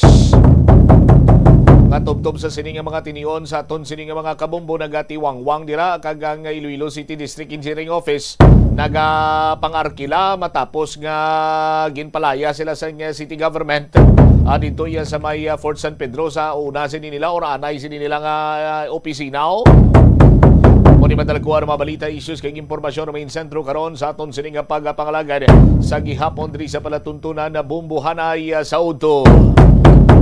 Standby check ta si Bombo Jomar Villa nangin kontrobersyal kag nakaani karon sa nga nagkalain-lain sini nga pagkamalaot man ang pahayag sa Department of Trade and Industry nga makaigo na kuno ang 500 pesos para iya nga makaselebrar sa Pasko ang isa ka pamilya. Sa aton sini nga mga kabumbo kung saniin damo sini ang nagtaas ang kilay kag nagpahayag nga ang 500 pesos ti hindi gani kabakal sina iya ka duha ka kun sarang sini nga makahanda sang pagsalu-saluhan abi sing isa iya ka pamilya Ating magamba ka nga isa ka pamilya, may isa ka amay, isa ka iloy, kang isa ka bata. Pero diriya sa bahin karon sa Pungsod, Pilipinas, talagsas malaka na lang ikaw iya makakita sa pamilya nga nanay, tatay, kang isak bilog bata. Kalabanan sini banwa minimum of 2 duhang ila sini nga mga kabataan. Check na bala si Bombo Joe Marvilla kay mga kauturan naton nagpahayag man nga ti hindi kidya gani kaigo ang 500 pesos sa spaghetti man o kun sa salad tama kuno kakulang. Bombo Jomar sa report, please go ahead. Bobo Champ, hindi magkomporme ang pila ka mga bumalakal sa pahayag sang Department of Trade and Industry, no, kun DTI, nga makaigo na ang 500 pesos sining budget sa Noche Buena. Ako sa rinti makahimo kana sang macaroni salad, no, paborito mo gini kag spaghetti. Hindi kuya ko yun Bombo Jomar sa macaroni salad. Kung may aragro tiyo, yun man eh. Hindi kuya bisan ay pa, bisan hindi kami magkilita nice na. Fruit salad lang kay mambal pa ko nga tiyunan ko na. Fruit salad lang ako na. Di kun nantawon dre sunod dre sa pag-plop mangkot naton sa pila ka mga bumalakal. At natiganta dre papakigangutan si Margarita Cantor. Ti masamig din sa kuno sa kunaga luto sa mga mo sining handa sa tion niya sang Paskwa o kon Noche Buena. Suno sa natungdan, tama kakulang, no, ang 500 pesos nga budget para sa Noche Buena, no, bisan sa salad lagani kuno nga 1 ka kilo ang imo sining ihanda sa misa mo, tama kulang. Bumbutsam bangod man kuno ini sa nagasaka na karon sining presyo sang mga blaklon sa ton sining merkado, no, sa aton sa mga kabumbo sunog ni siya kung magluto sa kasalad lapit-lapit kuno 1,000 budget mo. Si isa na ka kilo ha ina kun kompleto ti suno sa natungdan kung magluto man sa ginakompleto nya dam lang para at least ang tawo blan di maghambal nga ti basi kun kulang panakot or mga bisan pa nga mambal kami nga hindi niya man pagpakaon sa mga tawo sa iyalang pamilya pero inang magsalad ka bala kung hungdon mo genti sa isak tuig do kay isa man lang kung Paskwa man lang malaka-laka pagani kung may okasyon kung birthday pero kung Paskwa ti do makambag ka sa isak tuig kay isa man lang mag Noche Buena mo ti mas mayo guro nga mahimo ta salad ti kung magsalad ka na kumplituhon mo lang domos na laka mala sa saktuig ti mo na ang pahayag sa natungdan kag dugang pati kun basihan to ya ang statement sa sang DTI makahimo ka na kanu kasalad kag spaghetti mo. Ti sa salad pa lang daw kulangon gi kuno 500 pesos tapos ang sa spaghetti amo man kay ti ginablumanta ya ang budget mo sa 1 ka kilo nga spaghetti mga masobra man 500 ang imo sini nga magasto kag sa kamahal pa karon nga daan no, sang mga ginabutang sini nga mga panakot suno sa iyati kung gusto mo nga makaigo-igo sa 500 ang spaghetti pwede ka kuno makabuhin-buhin da sa mga panakot kaangay isang baboy kasi kalabanan sini ginabutang giniling mo no nga baboy ti pwede man kuno na kung do medyo kulang-kulang budget mo bakal ka lang corn beef bumbutsam no do alternatibo bing ibulos na kung medyo makulang-kulang ka sa budget kag adjust ka na lang siguro sa imo nga mga sauce dahil timol na apektado ang taste sina kung buhinan kag kung i-budget mo gid kung hasta nga makaigo sa 500 pesos ang imo sining ihanda sa imo sining Noche Buena. Ari blanay no ang kabahin sang pahayag ni Margarita Cantor sang ma-interview dali sa Bombo Radio. Hindi na kaigong 500 mo. Spaghetti? Sa giniling mo pala nga daan, sa imo pa nga 1 ka kilo di nga pasta. Sa kilo pasta hindi na kaigo. Ang 500 mo sa Anong mga panakot ka? Pa spaghetti? Hotdog, giniling. Tapos? May butangan pa na cream, gatas. Hindi na kaigo ang 500 mo. May cheese mo pa. Pwede man wala hotdog, ano? Ano to sabor yan? Dapat may kompleto gid, no? Kung mo lang yan 500 mo lang budget mo para sa ano Noche Buena. sa Noche Buena. Noche Buena nga sa spaghetti mo, corn beef lang din butang mo sa klata. Kay do ano siya no, alternative na lang no kumpara sa baboy no. Oo. Amo na lang muon mo para nga makaminus gastos kay mong paygoon mo kay bandred mo. No. Sige ti say mo mga pilagid ang may guan kay sa kilo nga spaghetti. Sobra 500 yung so, 700 6-7 no. Ano kadamo na makakaon siya na? Damo na mga 15 katawon makakaon sa isang kilo na. So sige so kamo do hindi gid kamo konforme nga mo na makigo. Hindi ko konforme sa amo nang ingredients nga amo na nakadamo sa kot yang worth 500. Sige. Karon ng salad hindi kini kaigo biskin 1,000 gani subong ini ka igo kay man subong ka grabe nagigipataas ang balaklon hindi na kaigo nang pangbaka mo ingredients parang sa salad mo hindi na nakaigo. Nga kagi ka nakaluto salad? Yes, pero may ko kaluto o ang dessert. Bali subong wala ako na nagapatiga nagpadayon kay man kamahagi subong sa balaklon. Mga pila ang iguan na kung mag macaroni salad ka? Ang mag isa ka kilo kang macaroni salad ang 1,000 mo na hindi lang gani kaigo sa mga ingredients mo. Anong mga ingredients na? Today's mga gatas, nisal cream, kumpleto gid sa panakot no? Ikaw ganun kumpleto mo lawa man hindi ko ron mo kumpleto. Tin ang mga isa ka libo mo na hindi pinagawa gani kaigo sa isa ka kilo. Depende sa nogoro sa brand pagid. Sa bakal mo. Tapos ang gatas nga daan sa buong gabi pagsaka iya. Ano na ginabutang da? Condense? Condense. Nisal cream. So bangod sa mga mga mga lata di coco. Hindi kinakaigo. Buhinan mo be ang buhin ka sa mga ingredients be. Kinawinan mo ti. Laway to ko sa borya. Kulang no? Kulang. So kulang gid ang ang 500 do di gikigo. Hindi kinakaigo mga isa gani kalibo. Sa isa ka kilo ha? Isa ka kilo ang istoryahan. Sa isa ka kilo. Isa ka kilo pila nakatawo makakaon sina. Damo mga pulo naman nakatawo makakaon sina pero ang ingredients mo na hawat-hawat hindi kinakaigo yan. Si Margarita Cantor isa man bumalakal bumutsam kag ati masami man siya nagaluto sa tion niya sang Noche Buena sa palabuton sa bulan sang Disyembre. Actual gid kita gin check taman sa pila sa mga merkado diri sa syudad. Kun mga grocery store kun tagpila gid man biyang mga baligyan sa mga amo sining panakot. Protest mo estimate kun makalabot gid man 500. Ang sa presyo diri sang kung maghimo ka sang macaroni salad lapaw gid man gilis 500 ang tanan sa ning blaklon bumutsam sa isa na ka kilo nga macaroni salad ang fruit mix gali diri nagadangat na sa 226 pesos ang isa ka lata. Ang condense mo pati dapat damo gi kuno condense ni mga 4 kuno klata ti tag 41 pesos ang isa ka lata. Ang cheese nagadangat sa depende man gali ni sa klase may ara man nga medyo baratuhon tag 56 ang isa ti mga duwa gid kuno bilog.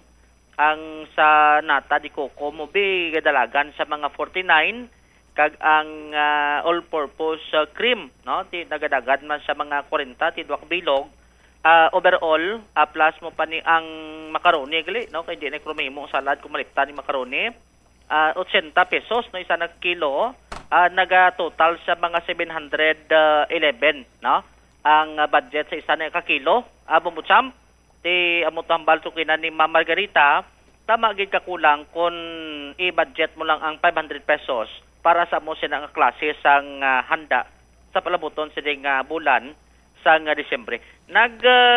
Pakigangot man kita sa pila ka mga pumuloyo diri ti isa to kina si Serjan Pupanda ti sunod sa iya kun 500 pesos nga budget ngita na lang sa kuno kay Iban nga pwede mabakal nga makaigo ang 500 pesos ti sunugan sa natungdan baka na lang sa kuno isak bilog sa ding lechon manok tapos may isa ka bilog nga soft drinks isa ka litro abida tapos may pan pa may sobra pa na kuno amo na lang nang iya sini nga ibaklon para at least nga kung may 500 pesos hindi kulangon.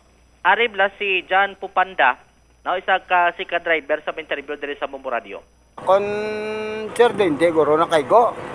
Kaya kung makaigo sina, ako lang kulang pag guro, pero kung may 500 ko, baka ako lang manok sa kabilog. Tapos, soft drinks, kag isa kabilog nga pan. Kaya okay na. May sobra pa na guro? Sobra pa ko guro nga kung pilada, makabakal pa ko mansanas sa kabilog. Wow. Dito, ano gid? Pang notsibo na gid, no? Oo. Mo ginayang subong pangabuhi nga dan subong makabudlay nga dan subong pangabuhi. Nga naman mo di kigo 500 kagi ka kaluto out. Kagi na ko sir luto 500 kulang pa Sara ba baklan mo baboy, baklan mo sibuyas, baklan mo ahos, oil pa. Tapos lagaon mo pa ng daan ti baka kapailimnan. Ilimnan mo pa. Bubuan mo pag na oil.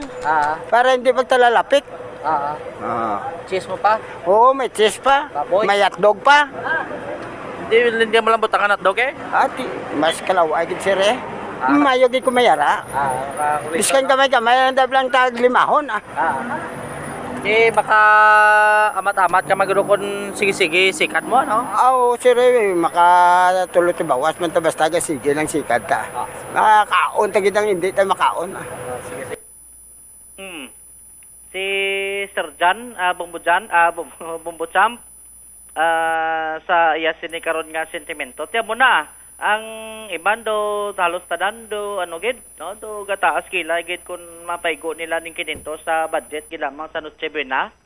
Kag ti sunod sa ila, ti nakadepende naman na kung do medyo kulang ti ngita ka lang sa iban nga pwede nga makaigo para at least ikaw may ara sang handa sa misa. Bombo Champ. All right. Klaro ni Trade Secretary Cristina Roque nga why ni naghalin sa iya ang 500 pesos nga budget. Ginpamangkot lamang ini sa iya kagahambalya si ti pwede ni makaigo sa family, sa isa ka pamilya nga may 4 ka miyembro. Nanay, tatay, 2 bata. Ang 500 makaigo na. Kung propinsaron ta, sara nga makaigo, Bombo Jomar, ang 500 pesos? Paigoon ta? Hindi tayo magbakal sang kinilo, kaya ti 4 lang ka mo makaon, baklan mo itag 1 kilo. Di pwede Alang-alang, imoon ta, for example, taga-haro ako. Tagpilang pliti, subong? Haro pa city proper, abe? Tagpilang pliti?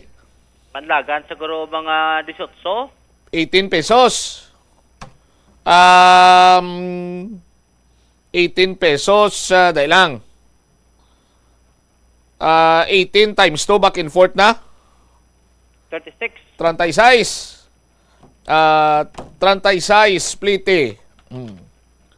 Pila bilin? 36 minus 500. Salao, 360. 36 minus 500, 464. 4 mo lang ka mo makaon mo, di ba? Bakal ka isa ka tab abing spaghetti, isa ka tab 150 pesos. Bakal kaya luto niya daan. 464 minus 150. May 314 ka nga bilin. Gusto magkaon salad, fruit salad, macaroni salad o kung ano nga salad. Pangita ka na, pinakabarato 150, isa katab na bla. Pamilyar man naguro mga kabumbo naton sa isa katab nga ginasiling ko. 314 minus 150. 164 bilin. 164 ang bilin, Bombo Jomar. No? Bakal ka sa mga utod ta nga nagabaligya, ambulant vendor, fried chicken. Tagpilang fried chicken, Bombo Jomar? Bakal ka guro 20. Tag 20 ang bilog. Te 4 ka mo, butang tabi tag 20. 4 ka mo, 80. Himuon ta 5 abi. 5 sin. Sin. 164 bilin. Sin pesos. 64 bilin, 64 pesos. Okay naman to, naka-naisip ta ng plite mo. 64. Tay pilang litro subong sang soft drinks? Depende man kung, litro, mga dlagan siguro mga 40, 45. 40. Butanta, 50 pa. 50. 64. 64 minus 50. 14 pesos. May 14 pesos pa nga bili, no? Igo gyapon. Igo gyapon mo Jumar. Kiti kung hindi ta pag-isipon nga ang pagbakal kinilo-kilo. 4 lang kamo karon sa sulod sa inyo sini nga panimalay. Kapinot pa sang pangabuhi subong. Mabakal kay mo 1 kilo makaroni. No? Pwede ka kung may makaroni salad dira pwede ka bakal sang 1/4 or 1/8 lang para lang sa inyo sini nga konsumuhon. Kung ang kilala ko pa gani 500 mo makaroni salad o hindi ka trespaser makaroni soup guro pwede. No? Amo na ginalibugan sa ulo ko engineer mo nga ginasalad ang makaroni. Kay supas na iya makao ko makaroni supas. Makaroni salad ti ang ako ni mo lang guro engineer. No? Hindi ko dahan ka o yun mo po. Kaya mo sina, kung para lang ya sa pamilya, igo guro bumbod Jumar, sa pag-isip-isip ta. No? Ugaling ang pamangkot naman, bumbod Sam, diin ka kakita sang spaghetti nga isa katab, 150 ang bilin. Ang bili. Diba si kung may mabaligya man sa amo sina, para nga ma-experiensyan man sa mga kultura naton, ang Pasko ang makakaon sila sa spaghetti. Ilang mga sugilanon nga ti spaghetti kada luto ka spaghetti, way lang hotdog. Ti nag-spaghetti ka pa kay way hotdog. Mga mo sila lang sugilanon bumbu Jumar, puti ko lang taon ta.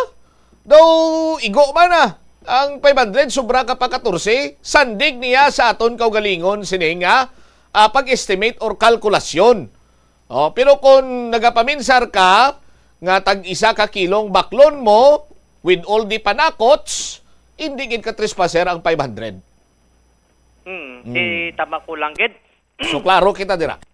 Kilala ko ganang balya bakala sa kuno duha ka bilog kapan kag peanut butter kani masulusapnot guro kun pan kag peanut butter may padalondon gid Diin siya makabakal sang 2 ka bilog nga pan kay baklon ko tag 1,000 isa. 2 ka pack. Ti kompletuha balad jobs na kaman imo. Karon ko siyon nakaskilid. Nadala lang kay doon nagutom na ko mo. Ti ko lang da kung din ka na dumping area subong kaon lang da dala lang alan ko. So amo na. So at least naging klaro maglis sa DTI abong butsam nga kay kun amo na karon kulang gid on budgetan mo sang 500 sa kilo. Kung kinilo-kilo iya ang imo sining baklon, no, lagson mo ginabit, hindi iya natural di makaigo. Pero kung family of 4, nanay, tatay, 2 bata, ang 500 mapaigo-igo mo So amo na at least may idea sila pwede ka man gali ka bakal puto cheese so damo naman gali subong may putsinta man. May puto cheese. Abong butsa mo lang ganyan yung cheese at gamay. So muna, at least by diyab lang mang kabumbon naton kay sa subong ang presyohan ay gali subong may mga pagnubo pagali sa presyo sa pila ka mga blaklon sini. Sa kilala ko to kabligya ko no spaghetti bumbu Jumar tag 80 ang tab.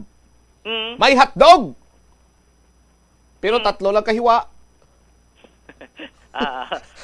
Ginawa. Puro budget man ang iban way man kay gahambal nga may spaghetti or salad basta mabusog laman nila sa tiyan way naman problema. Based diri sa pagpulupangkot nato no bubutsam diri sa downtown area. Kung ang kilala ko pag gani nagambal sa akon niya sa agad yun ginapuisan yung 500 nga adlaw-adlaw gani ang ako niya igham lang solve na. So amo na munang pila sinika social pag ito yang kilala ko ya kagham iya nga ginamantiner bumbu Jumar. Bati kun tingbon mo be? Igham? Tiyan mo na, no? Kay subong kinintos, mapulupinot mo, no? Kung way ka sang trabaho, tiyan mo na ng iban nga panangita, masang kinawara nga bisan, di nakalabot kinintos, may arat na sandada. Sa ibabaw sang ila sining lamisa. Kung mablubakas ka, pwede ka man gani ka bisita sa iban nga balay mo. Kung ikaw na lang bisa, duwa ka mo da.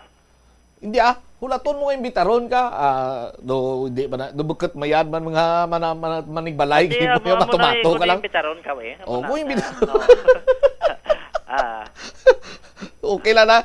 Okay lang na kung mga parinte mo, abi, lapit mo nga parinte. Pero kung kaisa ganito, kabati ka pa ng sugilano, wait pagkaon sa inyo balayaw, kalapot di mo yaman. Di mo mo Jumar? Di abogad ni. Pero ang realidad ang iban bisang pikado mangita gid na sang inuganda.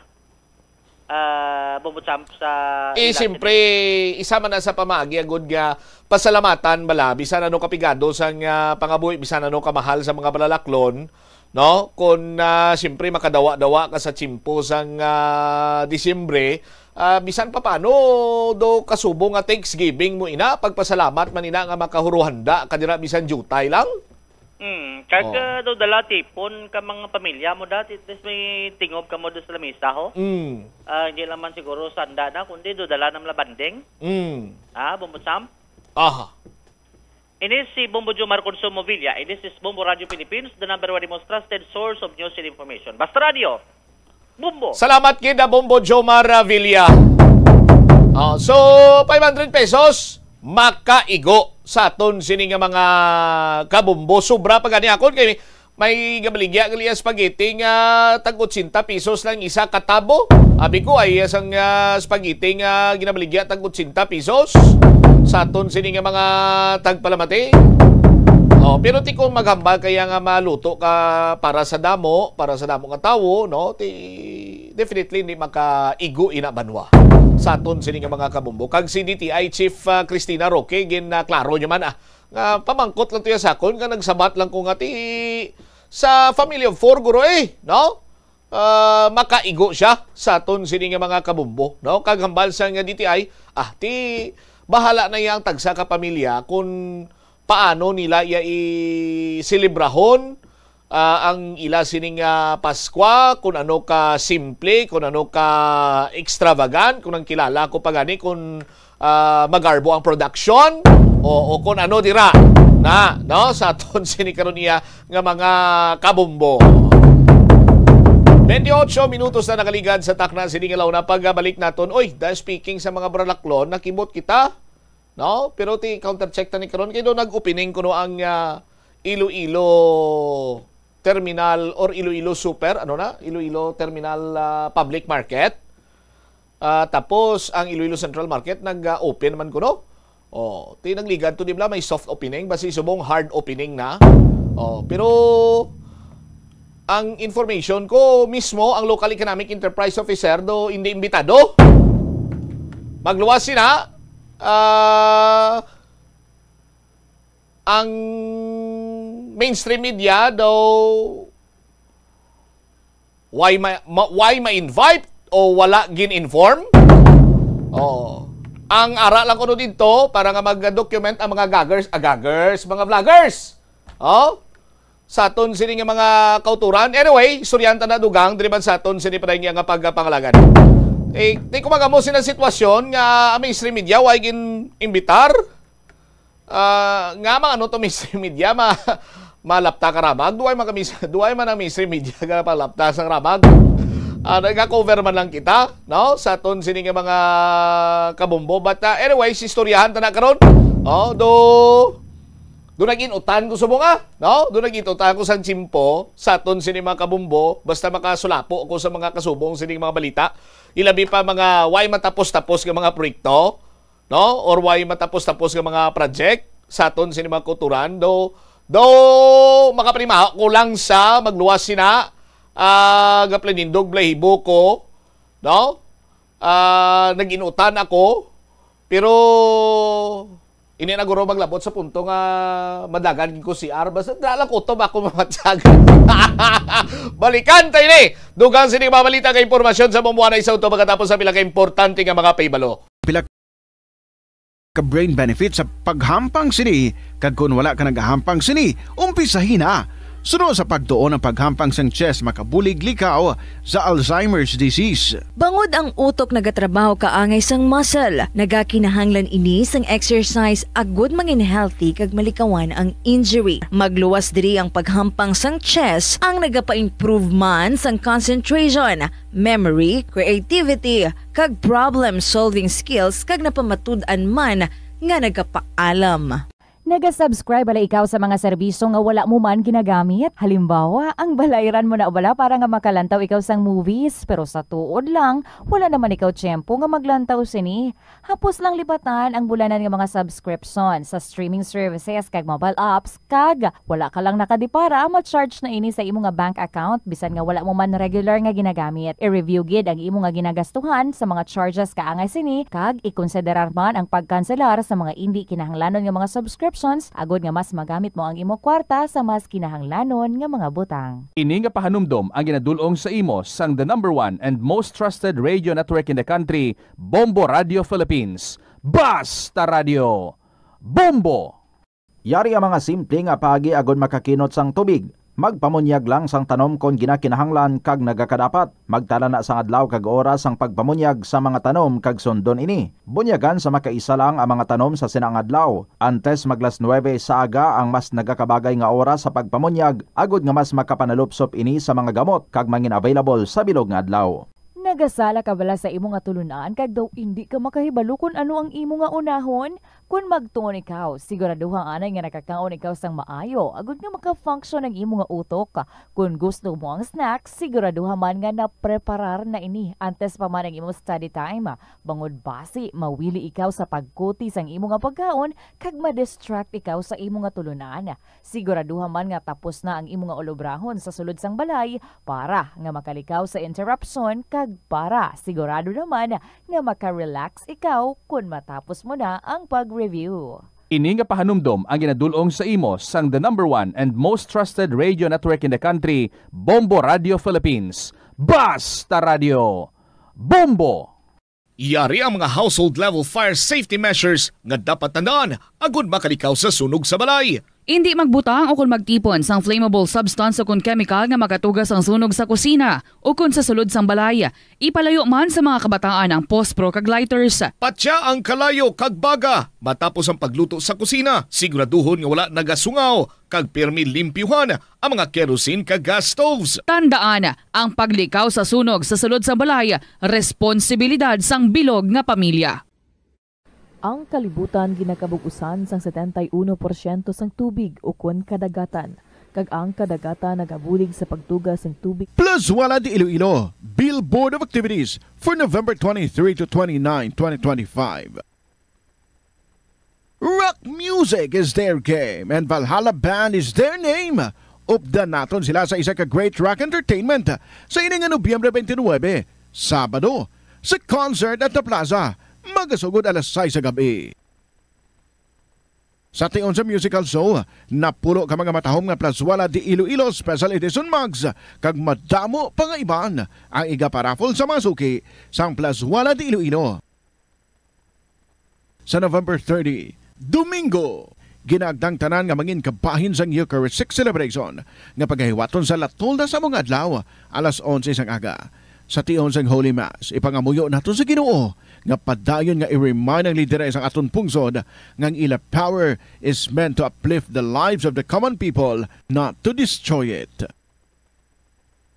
Plus wala di Iloilo, we remain to be one with you in a common hope for a better community and a progressive country in 2025. Hindi lamang sa jeans o kung tugas ang katigulangon ang rason sa hair loss o kung pagkaunot sang buhok, natukiban sang health expert sa South Korea nga ang hair loss ang tuga sang environmental factors. Sa bugos nga kalibutan, nagalabot sa 4.2 million ang nagakapatay bangod sa outdoor air pollution suno sa World Health Organization. Mas sobra 90% sang populasyon sa kalibutan ang nagaistar sa populated areas sa diin ang heart attacks, aggravated asthma, irregular heartbeat kag poorer lung function ang pila lamang sa epekto sang air pollution. Ang kasubo kag depresyon ang hindi pareho nga balatyagon. Ang depresyon ang hindi gulpiyada lang nga nagakatabo sa isa ka tawo. Masamiman nga ginakabig sa mga tawo nga depressed ini bangod sa kasubo nga nagakabatyagan.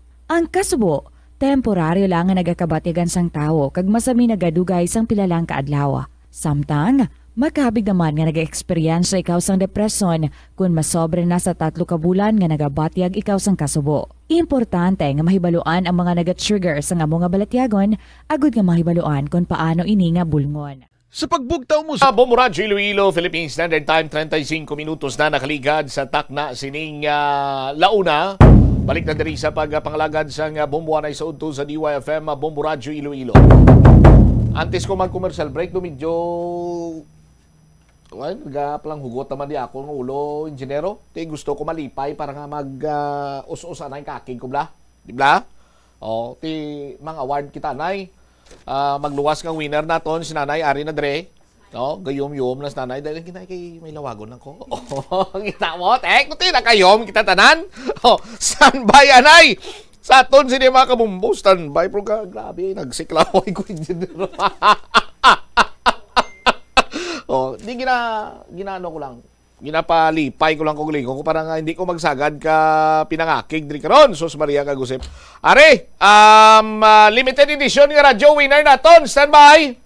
1, 2, panalo! Narito na ang isang nanalo ng special prize na Bombo Radio AM FM Radio with LED lights. Rechargeable, handy at hindi fixed dial. Plus 500 pesos cash. Kibot niya. Kulbaan gin si Bombo James. Kaya 1,000 tunong yata ng nanay. Hindi pa 500. Dali kalma lang. Kaya wala mo winner niya. Special draw ni Sumang aton nga lawagon. Sos Maria kagusip. Alright, atensyon sa mga tama kalayo ni engineer nga lugar. No? Kulangon gurong anom ka oras ni Bombo Jane para makakanto di sa istasyon. Gaan ta giniguro sang nagakigo siguro mga 1 week. Winner naton, malayo ko taga 96J De Leon Street. Hara lang daw. 96J De Leon Street, Iloilo City proper, 65 anyos. Ang premyo mo, nagahulat na diri mo, 500 pesos ka cash plus limited edition nga radyo. Ang radyo naton way malansang sa isa lamang ka istasyonan. Way niya gin bluhan, wala gin alambrihan, wala gin kung ano pa dira para nga magpilit. No? Pwede mo niya maliso-liso. Kuha niya sinitanan iya nga istasyonan. May, ikaw imo ya, may liberty. Ikaw nga magpili sa kunin kaya mati, dira. May LED light, may flashlight. No? Sa aton sini nga mga kabombo. Pwede sa battery, pwede man sa kuryente, rechargeable pa. Yan, sini nga proof of purchase, Dr. Wong Sulfur Soap. Congratulations sa kay Ronila Ponsoy. Ronila Ponsoy. Ginlawag ikaw ni Bombo Chaman yung oras, 37 minutos na nakaligad sa takna nga. Launa, may anom ikaw ka oras para nga kuhaon sa imong premyo mo nga nagahulat na diri sa imo, 500 pesos nga cash plus limited edition nga radyo. Sa luwat, congratulations, Ronila Punsoy. Ang aton siniyang special draw intambungan sa aton nga FDA representative si Ma'am Mary Jade Tan. Sa luwat, Ronila Punsoy, congratulations. Oras naton, 38 minutos na nakaligad sa takna nga launa. Sa sini naman nga tinion, ma-award kita kay nag-abot ng aton siniya nga daily draw winner. No? Taga-Tagbaksor, taga-Uton si ma'am. Okay. Yes. Omega Painkiller. Ang proof of purchase. Alright. Ari na karon sa aton sini nga live studio si Ma'am Maria Clarissa Colomna sang Tagbaksor, Uton, Iloilo. Good afternoon, Ma'am Clarissa. Good afternoon, sir. Kumusta ikaw, ma'am? Okay lang. Okay lang? Oh. Pila na ka gatos ang imo sinanoy? Ay, hindi na gatos. Gali kay linibo na. 1,000 nga cash prize plus gift pack. nga nasulod sa Orocan sini nga balde, pero dapat siguraduhon tang 1,000 na ma'am, no? Isipon ta ginaya, lihog ako isip abi ma'am. 100 pesos, 100 pesos, 200 pesos, 300 pesos, 400 pesos, 500 pesos, 600 pesos, 700 pesos, 800 pesos, 900 pesos, 1,000 pesos. 1,000 pesos ano ni Ma'am Clarissa ang 1,000 pesos? Ibakal ko naman sang proof of purchase. Alright, kag ang bilin? Ang bilin pang-alawan sa mga bata. Pang-alawan sa mga kabataan. Alright, sige. Ma'am, anong ginakasakuan mo dito sa uton? Gapang morda ko, sir. Gapang borda ikaw? Oh, ano nga mga school logo, mga security logo. cards. Oh, kanami na sang ginaano mo gina-emamya, gin-trainingan mo gin-eskwelahan mo anong kun nagaborda ikaw? Wala ko na sa gagawin trainingan, sir. Bali experience lang. True experience. Humpang-humpang ko malang na sa una. Kaso lang na skills. Nag-expert ka na dira? Oo. Okay, sige. Magluwas sa 1,000 ara pagid ma'am sa tupad nimo, isa ka balde nga Orocan na siya. O may unod na nga worth 1,000 pesos man nga grocery goods. Ano nga imo sining mahambal? Madam, magiging salamat sa Bombo Radio sa promo nga ini. Agdahaman to ma'am ang mga taga-uton nga mag-intra sila para kapareho sa imo, madawag man sila ma'am? Ginaagda ko man ang taga-amon dira sa Tagbaksor nga mag-intra man sa promo, kag amo man ang kutob sa mga nagapamati dira sa Bombo Radio para pareho ko magadaog man kamo. Salawat, congratulations sa Ma'am Clarissa kag mayng hapon. Madam, magiging salamat, sir. Thank you. Basta Radio! Bombo! Star FM! It's all for you. Alright, teriwawit si Ma'am Clarissa, kolumna sa Tagbaksur, Uton, Iloilo. 41 minutos na nakaligad sa takna sining launa driman sa palatuntunan na bombohan ay sa udto sa DYFM, Bombo Radyo Iloilo. Standby sa aton sining mga kuturan sa dugang mga balita kag impormasyon driman sa aton sining karon nga pagpangalagan. Mauna ako diri anay sa makapila na kabeses man nga nakakuha sang atensyon sa aton sining mga kauturan. No? Pila ka mga talatapan sang gobyerno naton, just like particularly ining wala pa mahuman nga talatapan sang Iloilo City District Engineering Office. No? Kung matandaan nyo, halin sila sa Fort San Pedro, ginhatagan sila sa ultimatum sang city government kay gamiton man sa city government inang nasabitan ng opisina. So nang arkila dira sila karon sa may nalipat ako sang specific address dira basta do Mission Road na ko magsala do pasulod sa Mission, no, sa aton sini karon iya nga mga kabombo. Pero kabalo bala kamo ngati may ara sang gina-construct padayon nga gina-construct mutlang do padayon nga gina-construct ano sistema. Anyway, sa aton sini nga mga kuturan ti kung balik-balikan ta pa ang September 24 bala nga news item sang Bombo Radyo Iloilo, no, kay kita man nagdala sining nasabitan nga issue purposely to call the attention sa Iloilo City District Engineering Office, particularly sa kay Engineer Roy Pakanan, no, ngati katahom kung tani kag mayo man tani ning proyekto opisina mo, no, sa aton sini makabumbo kag makahulag kung tani sini tanan yung mga empleyado dira. O, sa aton sini nga mga kabumbo, ti kung madungduman ta pa, way sa gyapon ni matapos or way pamahuman ang office building project sa DPWH, Iloilo City District Engineering Office, no, sa pihak nga tatlo ini katuig nga ginatrabaho dira sa may barangay Suok, Mandurriao. Take note Suok, Mandurriao. Sanding sa datos nga nakuha sa Bombo Radyo, nagikan sa DPWH, may magkatuhay nga building projects ang ICDO nga napunduhan halin sang 2023 to 2024. No? Construction of other building, construction of DPWH CTDEO building, Barangay Suok, Arevalo. Take note, Barangay Suok, Arevalo. Ginano itong ginamba ko man? Barangay Suok, Mandurriao, no? Alright. Now, ang napunduan sang 48,898,907 pesos and 12 centavos. Ginsuguran, February 17, 2023. Mahuman kung tani October 29, 2023 apang ongoing pa sa gihapon ang status iniyara pa lang sa 64.82% ang completion rate. Ikadua, construction of other building, construction, completion of DPWH, CTDEO, Barangay Suok, Arevalo. Suok, Arevalo, napunduhan 32 million 41,769 pesos 24 centavos. Ginsuguran May 12, 2023. Mahuman kung tani November 26, 2023. Ongoing sa gyapon, status niya is 92.20% completion rate. Construction of other building, construction completion of DPWH Iloilo City District Engineering Office. Building, Barangay Suok, Mandurriao, Iloilo City, napunduhan 77,009,673 pesos and 5 centavos.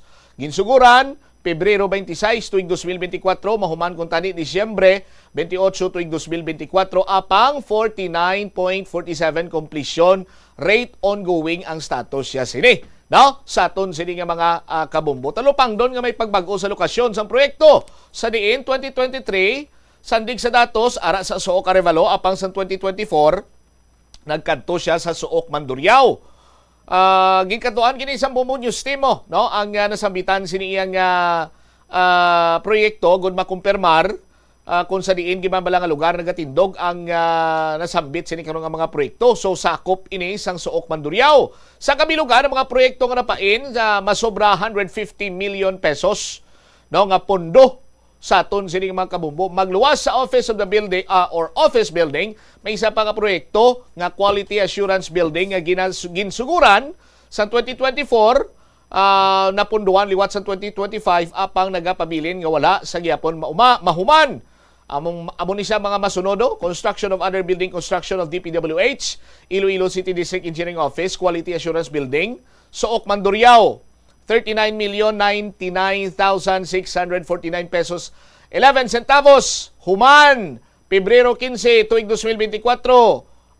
Ginsuguran Ginsuguran, Pebrero 15. Mahuman, Oktubre 5. Apang ongoing sa gyapon, kag may 15.42% completion rate lang. Construction, completion of DPWH City District Engineering Office Quality Assurance Building, Suok Mandurriao. 9,749,394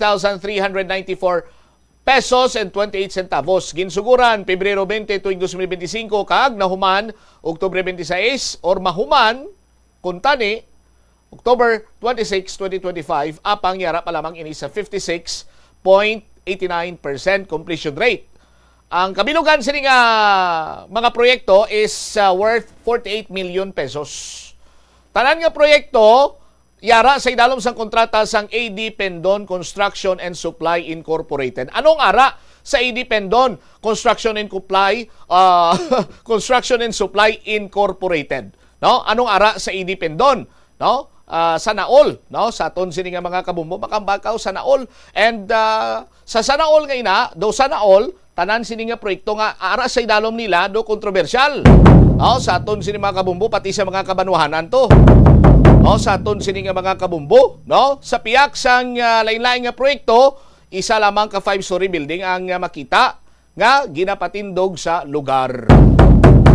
Di kabay pa nga si District Engineer Roy Pakanan makashed light man sa mga kasubong sini, no? Sa aton sini nga mga kabumbo. And from time to time bisitahan ta na kung may ara sang development bala ukon na wala, no? Sa aton sini nga mga kabumbo. Mas nami idya kung may ara kamo sang kaugalingon nyo sini nga opisina nga tahom kampiyon, makahulag sini mga empleyado, makahulag sini ang tagsa sini ninyo iya ka mga opisyal dira para nga mangin mayong panerbisyo sa ICDEO, no? Sa aton sini karon nga mga kauturan.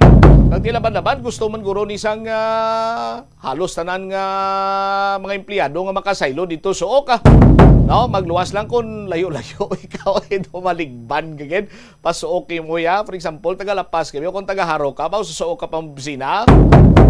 No, 48 minutos na nakaligad sa takna sini nga launa diri man sa aton sini nga pagpangalagad sa DYFM Bombo Radio Iloilo. Ari pa gyud isa sa mga problema kay ang Land Transportation Office nagpahayag nga umpisa December 1 manakop na sila sa mga nagabiyahe nila e-bike drivers, no? So hambal nagpabutyag man sang ibubunot mga e-bike drivers, e-bike, e-trike, no?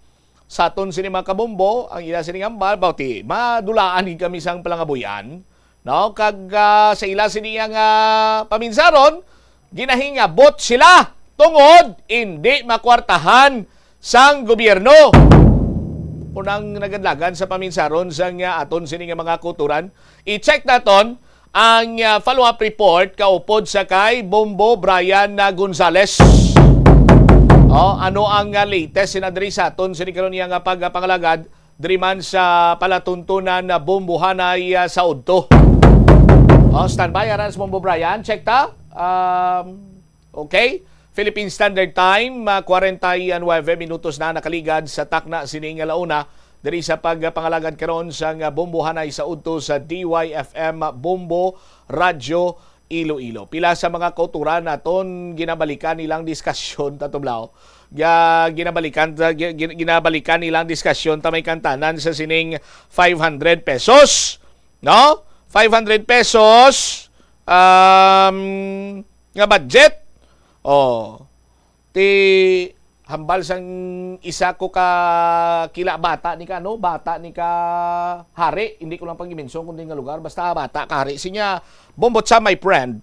Noche buena nga 500 pesos. Pang slave lang na ako. No ba pwede?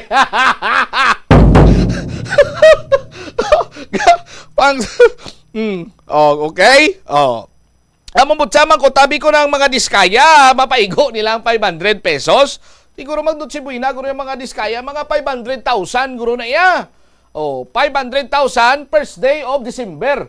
Muna nagasto nila. Hasta na iya sa katapusan o kung nasa na sa December 2028 guro nga Noche Buena.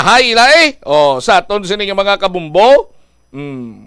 Pero seriously speaking, ang 500 pesos nga no, para sa mga low income nga mga kultura naton, igo na inaya. Amo to bala kang ginhatag ko sa inyo nga calculation, nga estimate ko 500, plite mo back and forth 36 pesos, bakal ka isa ka tab nga spaghetti 150, bakal ka isa ka salad nga isa man katab sa gamay lang na bla, ti apat lang mo makaon 150 man. 100 abi sa tag 20 pesos nga fried chicken sa mga ambulant vendors nato ng mga kulturan, di ba? Tapos ang 50 pesos para sa isa ka litro nga Coke, may 14 pesos ka pa sa aton sino mga kabombo. Anyway, sa aton sino mga kauturan, gahibubunot ang mga e-bike, e-trike drivers sa sining mando sa LTO karon. Bombo Brian sa report, please go ahead. Nagpabutyag sang pagkabanaka Bombo Champ ang madamo no nga e-bike kag e-trike drivers sa syudad sang kaga-probinsya sang Iloilo matapos ginanunsyo sang Land Transportation Office ng LTO nga umpisa Disyembre 1, Lunes sining adlaw Bombo Champ, hindi na pagpasugtan ang pagbiyahe sang e-bike sa e-trike sa mga mayor nga dalan ako na ginatawag ining National Road plus sa LTO. Ang mga madakpan, masapuan nga nagalapas sa regulasyon, ipang-impound no, kag hindi na pagpasugtan nga makapadayon sa ilang operasyon kung nga pag-drive sini. Para sa mga drivers, ini nga man nagakahulugan sang paguntat sang ila palang buhian kag pagdugang sang kabudlay sa kapigaduhon nga ginaatubang no sang mga nasambit o kung sang ilang pamilya. Sa interview sa Bombo Radio kay Elmer Gasita, isa ka e-bike driver dira ayon na sa may Barangay Duran, no, sa may city proper. Again, pahayag niya nga wala na sila sa nga iba niya ginakuhaan sa pangalawa daw nga kita magaluwas sa pagbiyahe o kung na paggamit sining iba. Din patag pa rin niya nga may mga kabataan sila nga nag-eskwela kag tungod sa kapigaduhon sa biyahe lang o sa pagbiyahe lang sang iba sila nakasandig para sa adlaw-adlaw nga gasto. So kaga speaking sa tugari kagina ang Noche Buena nga 500 pesos na Bombo Champ, di siguro hindi naging sila makabakal no, kaya sa subong maka-income lang sila 300 to 400 kada adlaw ti dahog na Bombo Champ. Nakadepende pa sa kondisyon sa lakat sang panahon, kisa kung nag-ulan-ulan suspendido mga biyahe sa mga sasakyan pandagat, wala man income ng mga nagakawat-kawat biyahe sang e-bike. No? So napakajasita, kung madayon ang pagpangdako, wala sila sang mahimo, kundi magkawat-kawat ang biyahe, kung gabi para hindi lang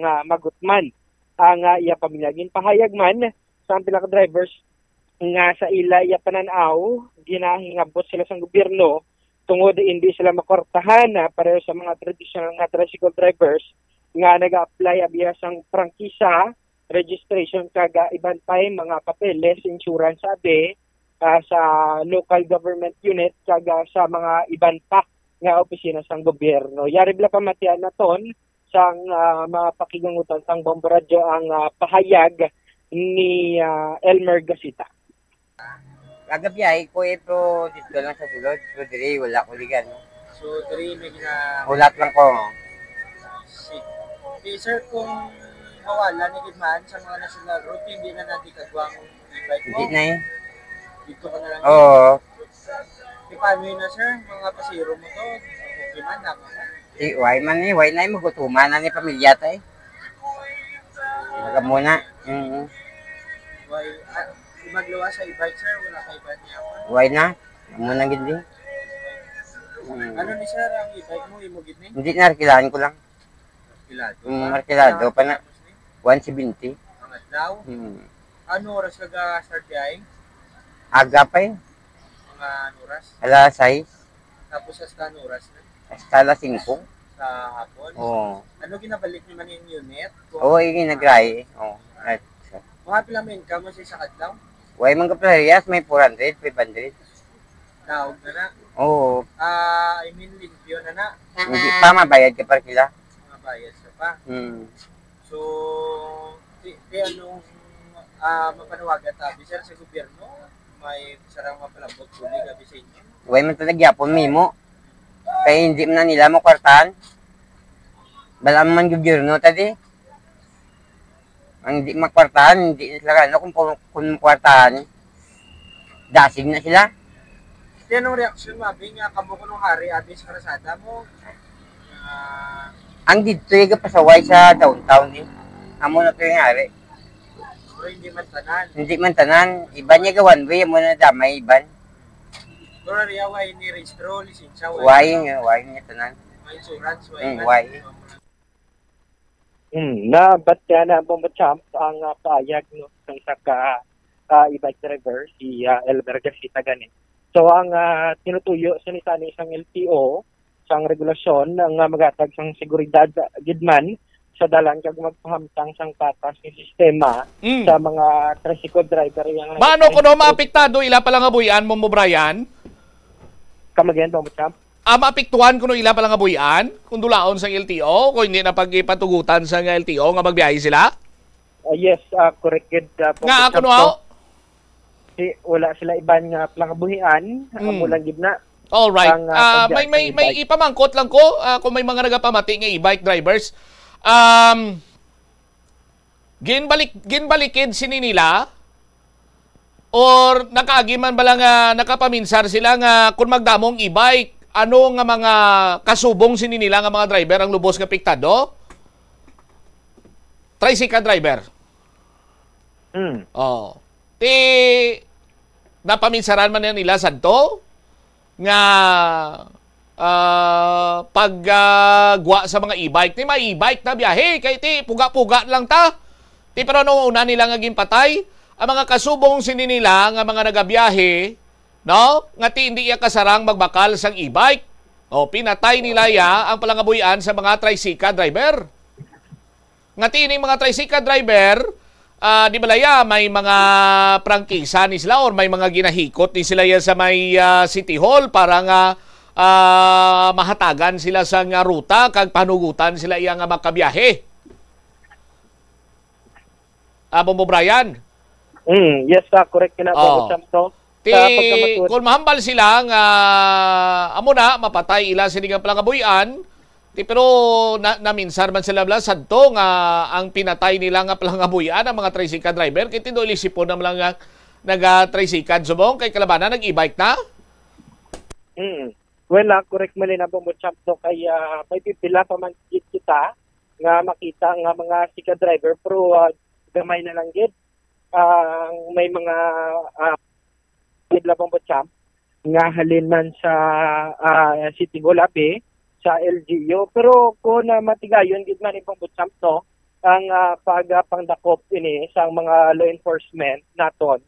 Siguro ang impounding area sa LTO sa San Miguel mga puno gid din ni Bombo Champ kay sa paglibot naton sa pila ka kabanwahanan halindra abi sa may Liganes, Saraga, libot ka sa may Barotac, Nuevo Abe, Gimbal, sa tanan do halos tanan Bombo Champ e-bike na yan nagabiyahe.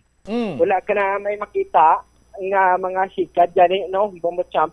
Pero mura lang ginalantaw naton kung regulasyon lang gid man ang kinahanglan sini nagakadapat nga i-plaster blood sa isang maayo danay agod hindi man maapektuhan ang kada isa no nga nagapangabuhi lang gid man sa sini ang kalibutan sa syudad abi sang Iloilo mangin sa probinsya sang Iloilo, Bombo Champ.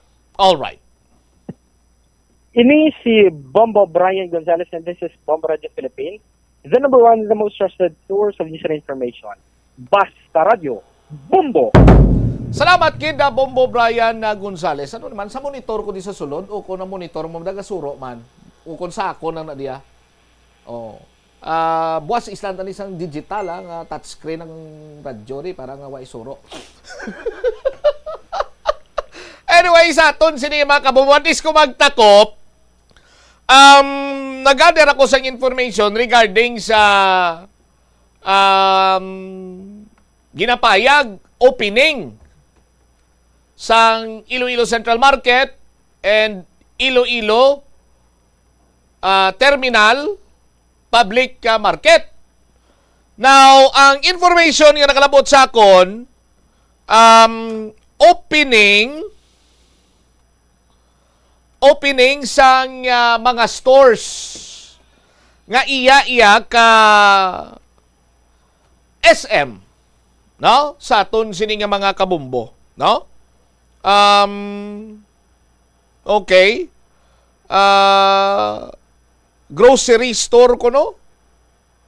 No? Wow, with confetti, yo. Grocery stores, hindi niya kay iya ka merkado pa, no? Ang Isabel ang taon ko. Kay doon nakibot kita sa aton sinima kabombo, sa aton sinima kuturan, may opening sang ang isa hindi na mabuksan mo buwana. Hindi mabuksan ang isa. Nag-send mo diri sa akon. Okay. Tingay kumo nga ang SM iya private. Why naman lang sila yan ang imbitar sa mainstream media no? Sa aton sini nga mga kabumbo.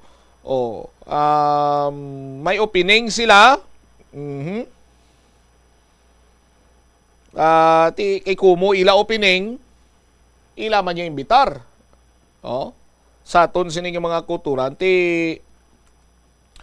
may-ari diri sang amusement play center second level Tom's World. Ambot kung bukas na ginman sa ground level ara kuno dang isa ka bangko, no? Dining, ground levels, donut, coffee, second level may mga kalan-an, food court, okay, personal care,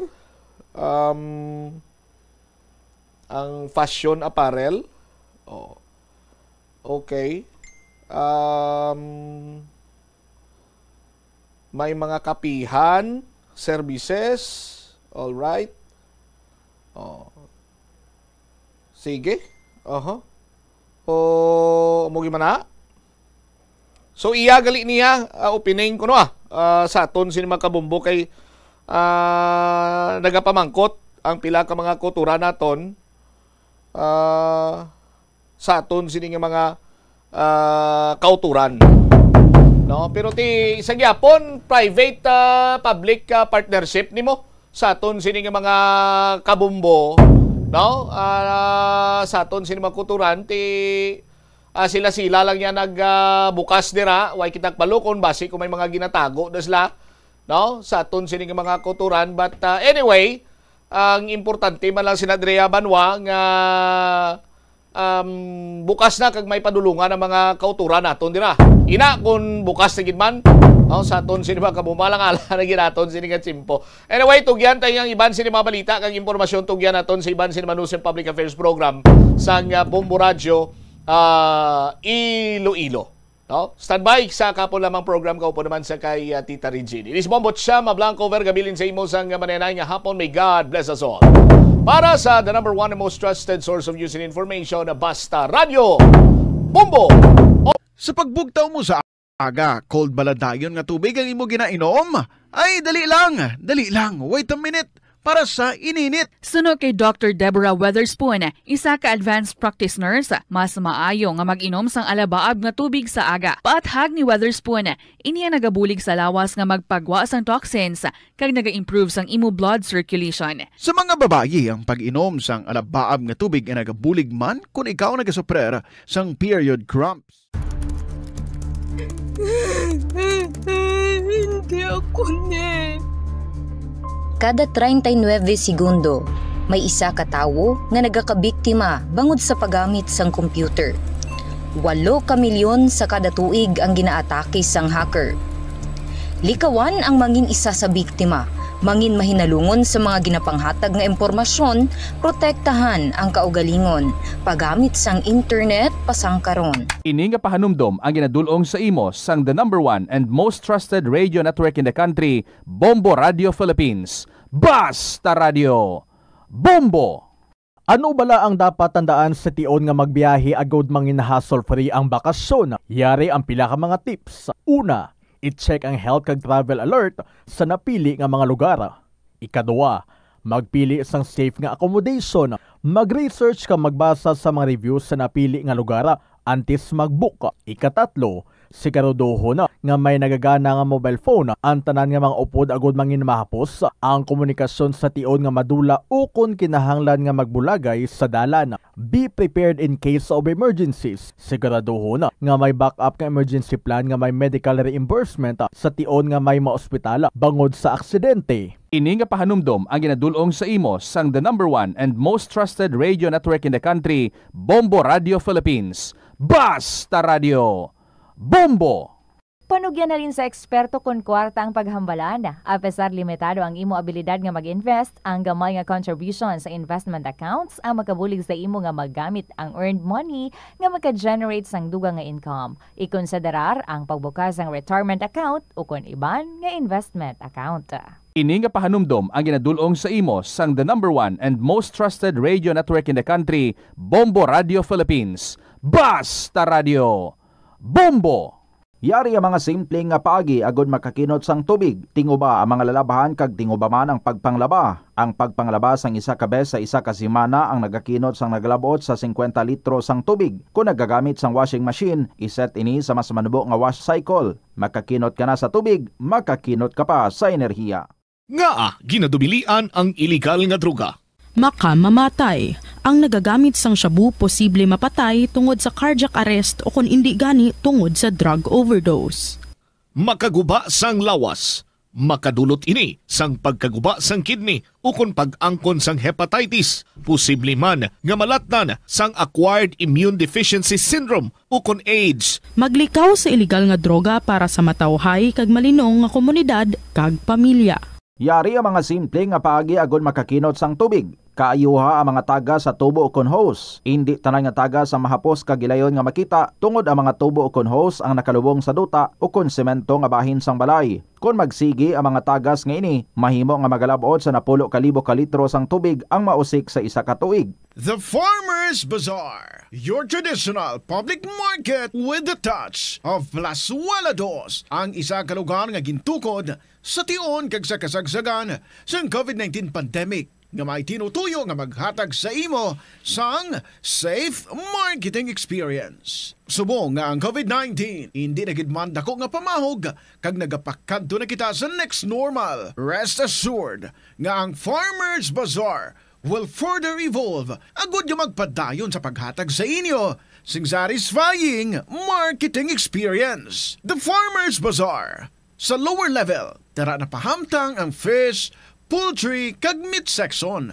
Para naman sa inyo mga kinahanglanon nga prutas, utang kag iban pa, magbisita sa upper level, pinaagi sa paggamit sa hagdanan o kon sa pagkadto direkta sa parking lot. The Farmers Bazaar, your traditional public market with the touch of Plazuela Dos.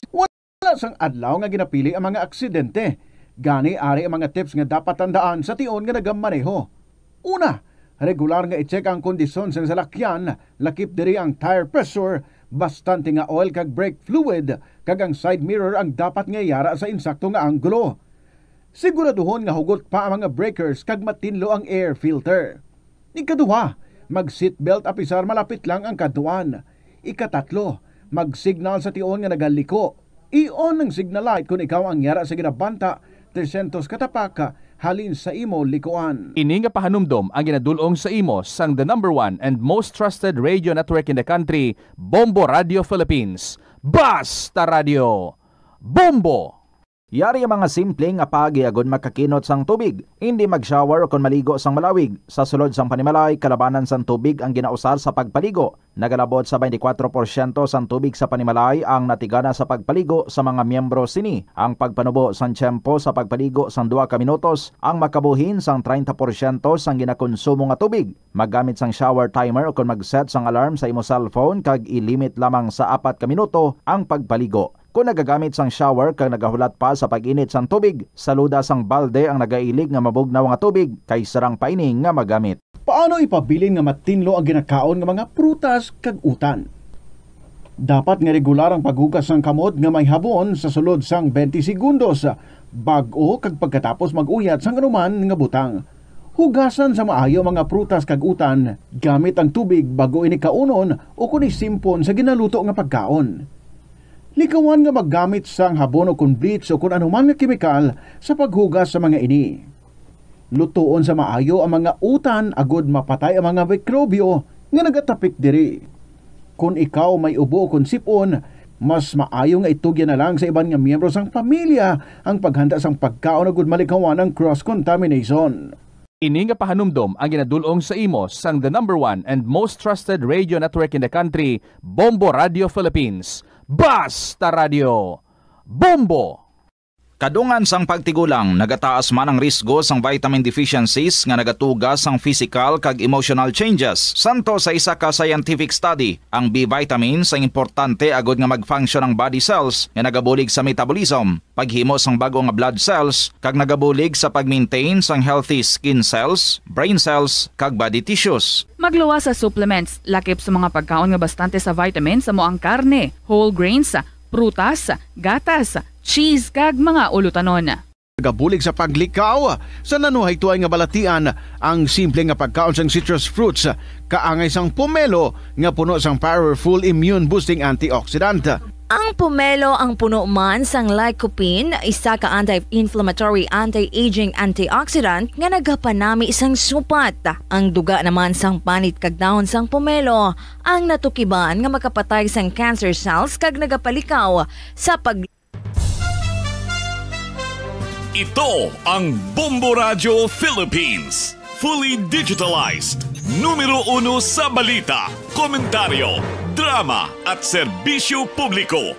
Bombo Radio Philippines. Bombo Radio Philippines. Unmatched. Number 1 and most trusted source of news and information. Basta Radio Bombo! Christmas is a time for sharing, giving gifts for everyone. What matters now is this Christmas we share the love. Christmas is a time for sharing, giving gifts for everyone. What matters now is this Christmas we share the love. Christmas is a time for sharing. Bombo Radio shares the love this Christmas to all the Filipinos and to everyone all over the world. This Christmas we share the love. We share the love this Christmas. Ini ang Bombo Radio Iloilo. Basta Radio Bombo! Mayong hapon gid sa inyo tanan mga kabombo. Yari na ako. This is Tita Regine. Oras na para sa kahapon lamang program. Biyernes kita, and we know this is the last Friday for the month of November. Sa Lunes gani, December 1 na. Check ta, how many days before Christmas? Christmas is a time for sharing, giving gifts for everyone. What matters now is This Christmas we share the love.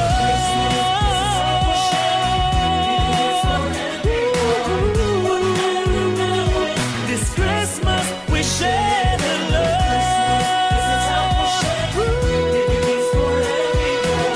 What matters now is this Christmas we share the love. Let's share the love starting today. Spread love. 27 days to go before Christmas, and today, balik kita sa pagdulong sa inyo sa makasaysayan diri sa hapon lamang program amuni ang mga istorya. Ngayon yung agin palabot diri, and we're going to read para sa today. May ara kita 2 stories. Request is November 28. So let's hope matapos natin basang duwa ka mga requests nga ini. And sa may mga araman nga mga istorya dira, pwede gid nga ma-email sa bombo_iloilo@bomboradio.info or isulat and ipadala nyo lang sa kahapon lamang program DYFM, Bombo Radio Iloilo, Sky City Tower, Mapa Street, Iloilo City. This is Tita Regine para sa kahapon lamang program, and here's our song para sa inyo from Keisha Velez. Ikaw na. Good afternoon.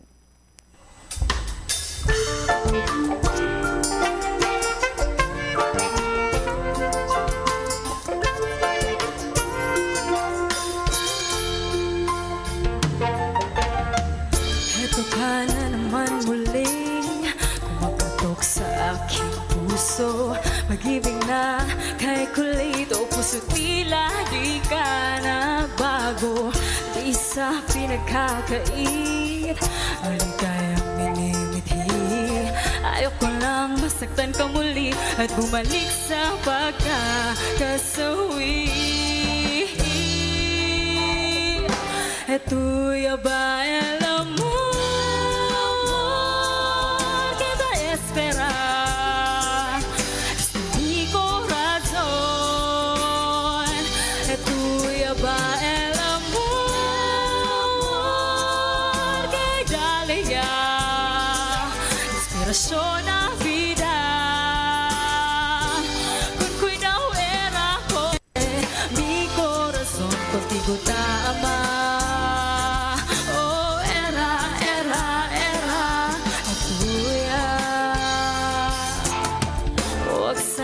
Magmadali sa papitig at kong puso.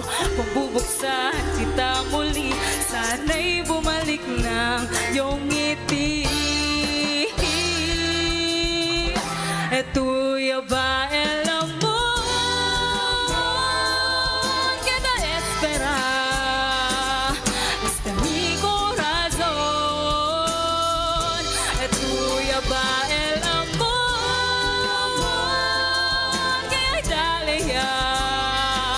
inspirasyon na vida. Kung ko'y daw era con este mi corazon contigo tama. Oh, era tuya. Kung tayo na nga ba ang nakatadhana na magkasama habang buhay, walang bibitiw kahit ano pa ang hamon sa mga nagmamahalang tunay.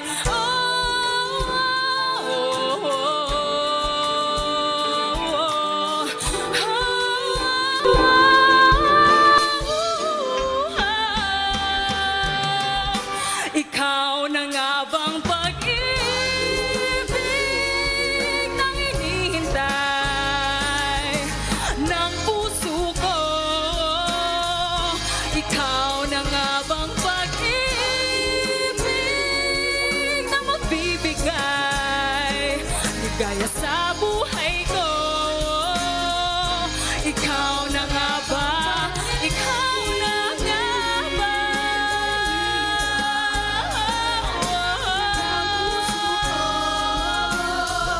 Ikaw na nga ba? Ikaw na nga ba?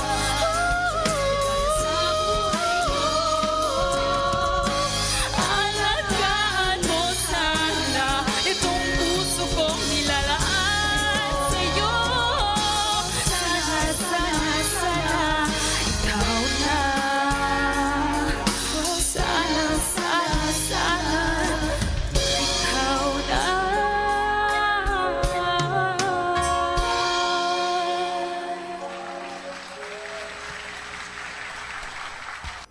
Louis Javeles para sa inyo tanan with a song, Ikaw Na. And ikaw na, who knows, ang aton nga next nga winner.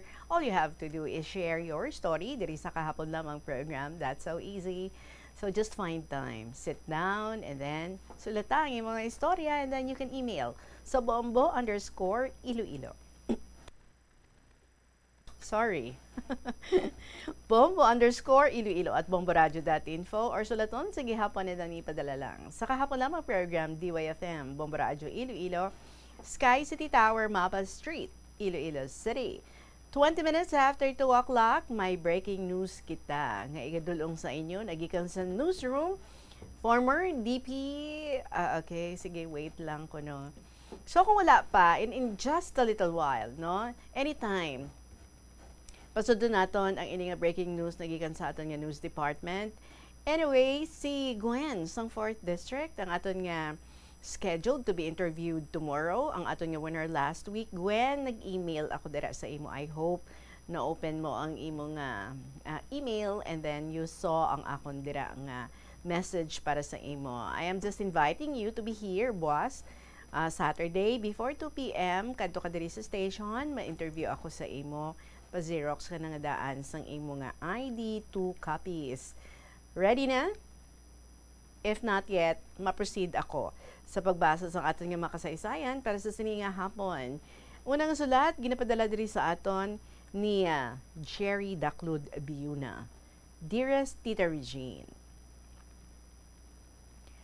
Alright, ready na. Ano man partner man. Sige, sure na ni ha? Nagikan sa news room, pasunod natin si Bombo Gisa Padios sa breaking news. Si former DPWH Secretary Henry Alcantara nag-announce na nabalik na niya ang more than 110 million pesos nga kwarta. Bombo Gisa, please come in. Presentar diri sa ang otoridad nga nagbalik si former DPWH District Engineer Henry Alcantara sang masobra 110 million pesos na cash kag sunod diri sa Department of Justice ini kabahin Tito Reg sang restitution process o kun kabahin sang iya pagbalik sa kabahin sang ilang kinawatan sa pagi sa maanomalya nga flood control projects. Gin-turn over ining kwarta sa nagsapan makitan sa sa video nga ginpagawa man sa Department of Justice pagi man sa iyang legal counsel, although nga wala diri si Alcantara gid sa videos kag sa pictures nga ginpakita sa buong sa aton diri sa bayan sa Bombo Radio Philippines. Kung balikan naton sa Setyembre pa lang si Anay Department of Justice Secretary Jesus Crispin Remulla nga subong amo na ang nagapungko nga ombudsman, mayara na siya sang ginannounce sa publiko nga ining dismissed DPWH official ang nagpahayag sa iya kahandaan nga ibalik ining funds nga illegal nila nga na-obtain o kung ginkawat pagi sa mga anomalya sa flood control projects dito sa Bulacan. Dugang sila nga mga impormasyon, igadulong naton sa ating mga kabombo. Breaking news, ini si Bombo Gisa Padios. This is Bombo Radio Philippines, the #1 and the most trusted source of news and information. Basta Radio, Bombo! Maraming salamat, Bombo Gisa Padios. More details regarding that, bantayan lang sa mga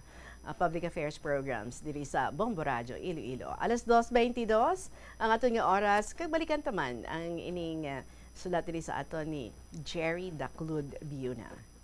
Dear Tita Regine.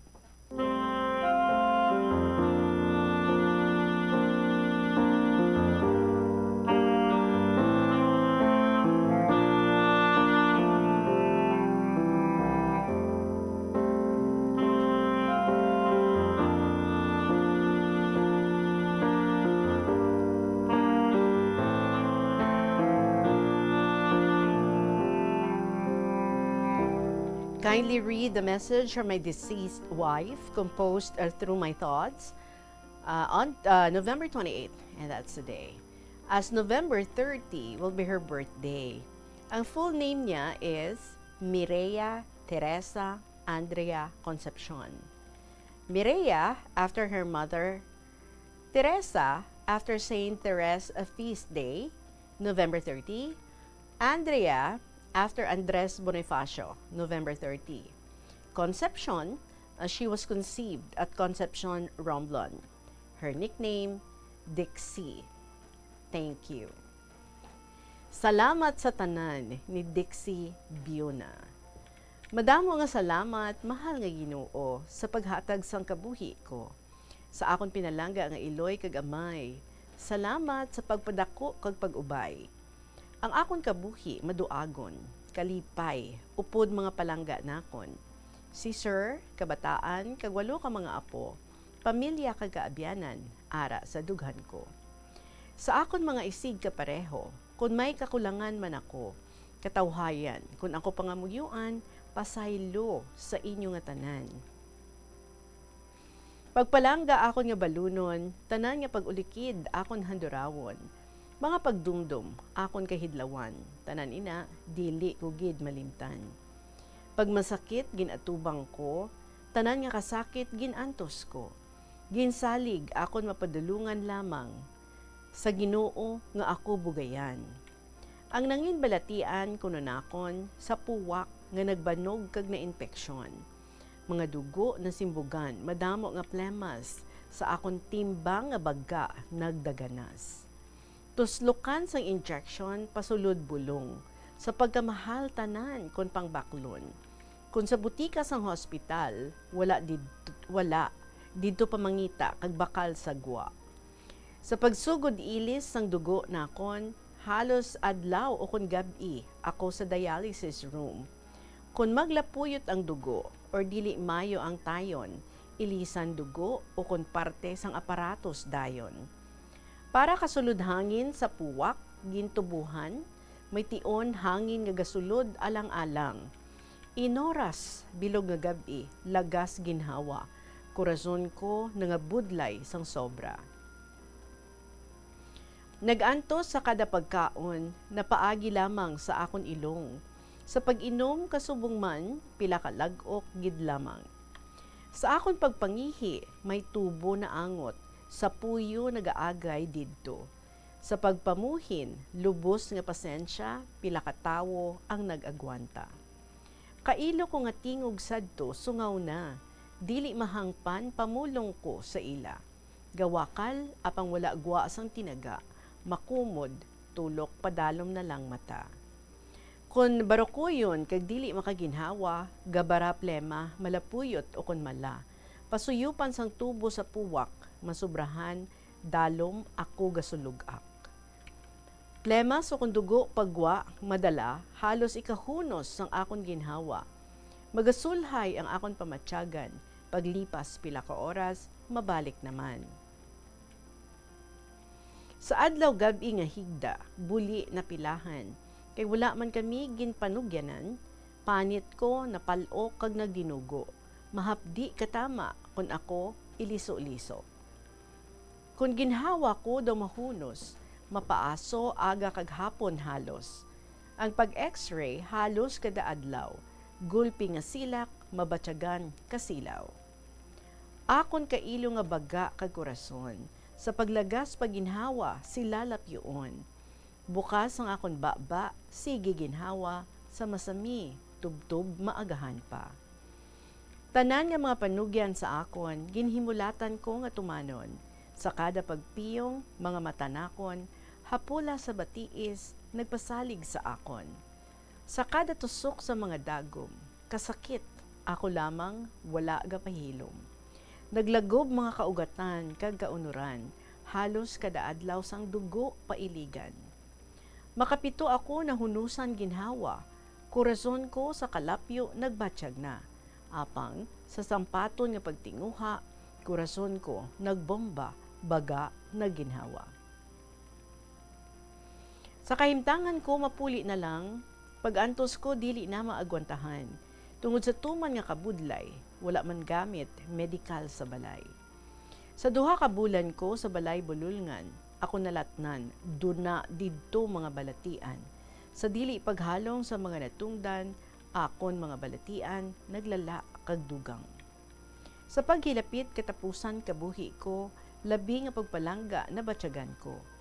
Madalom nga pila sa dughan akon, ginpali sa mga pag-atipan sa akon. Ginapangamuyo kag ampo ko, may milagro sa akon nga matabo. Apang, akon tagipusuon kag baga, nagluya, kag lapyo na gid katama. Kun bagay nga ipahuway na gidman, sa adlaw ginhawa ako nabugtuan. Sa mahal nga Diyos gin ako kasalanan, na bendisyonan ako nagtulog lamang. Nagtaliwan ako sang malinong, malipayon, sa bibig gasabay yuhom. Wala sang luha ako may ginpatulo, balon ko pagpalangga kag pangamuyo. Kahilwayan sa pag-antos na agom, mga kasakit ginbilin tanan nakon. Ginasigahom, mga anghel nakon, pagpadulong ko liwat, gabay sa gihapon. Pag-usoy dalan, papurgatoryo, kag kalangitan, padulong sa manunubos ang tanan. Kabay, maayo ko hinimuan sa katawhan, ang akon pagbulig sa nagkinahanglan. Pagkabay, pagatamdon sa natungdan, pasulod sa ganhaan sang kalangitan. Kabay sa manunubos hatagan, kalinong ko, nga wala sang katapusan. Doctors, nurses, technicians, mga tawo sa ako nagtabang, kabuhi ko lamang mapadayon. Sa pag-antos ko naghamil ay kag nangamuyo, tudok ginapasalamatan ko kamo. Ini sa panamduman ginpaagi ko, pagpabutyag putli nga pasalamat sa inyo. Inyo pagpalangga dalon ko nga handumanan, ibilin ko sa inyo nga mga panamduman. September 5, 2024. Sent by Dr. Jerry Daclod Biona.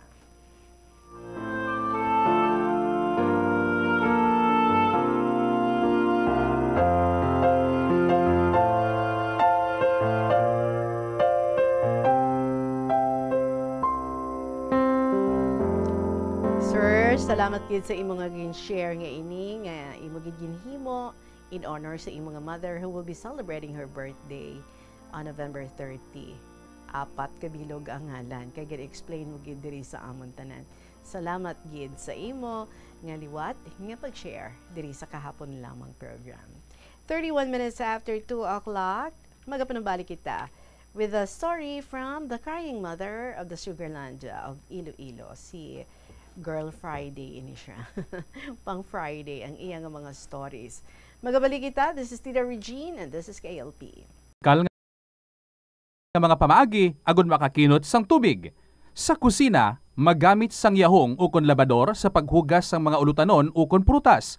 Magdesignar sang baso ukon water bottle, agud gamiton sa bilog nga adlaw, agud indi magsigi panghugas sini kada matapos ang pag-inom.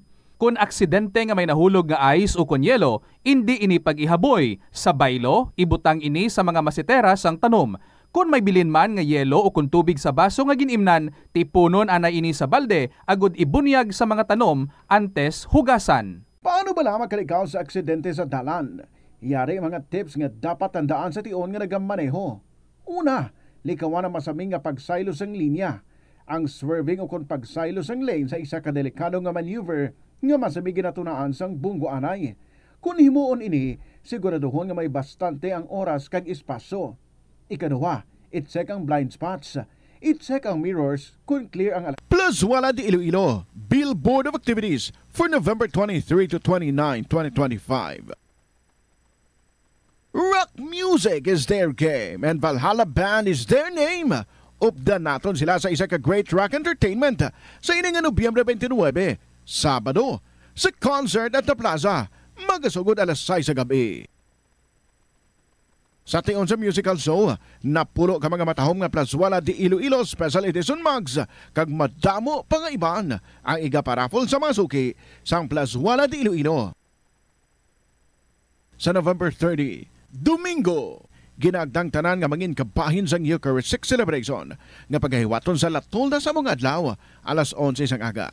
Sa tion sang Holy Mass, ipangamuyo nato sa Ginoo nga padayon nga i-remind ang lidera sang aton pungsod nga ila power is meant to uplift the lives of the common people, not to destroy it. Plus Wala di Iloilo, we remain to be one with you in a common hope for a better community and a progressive country in 2025.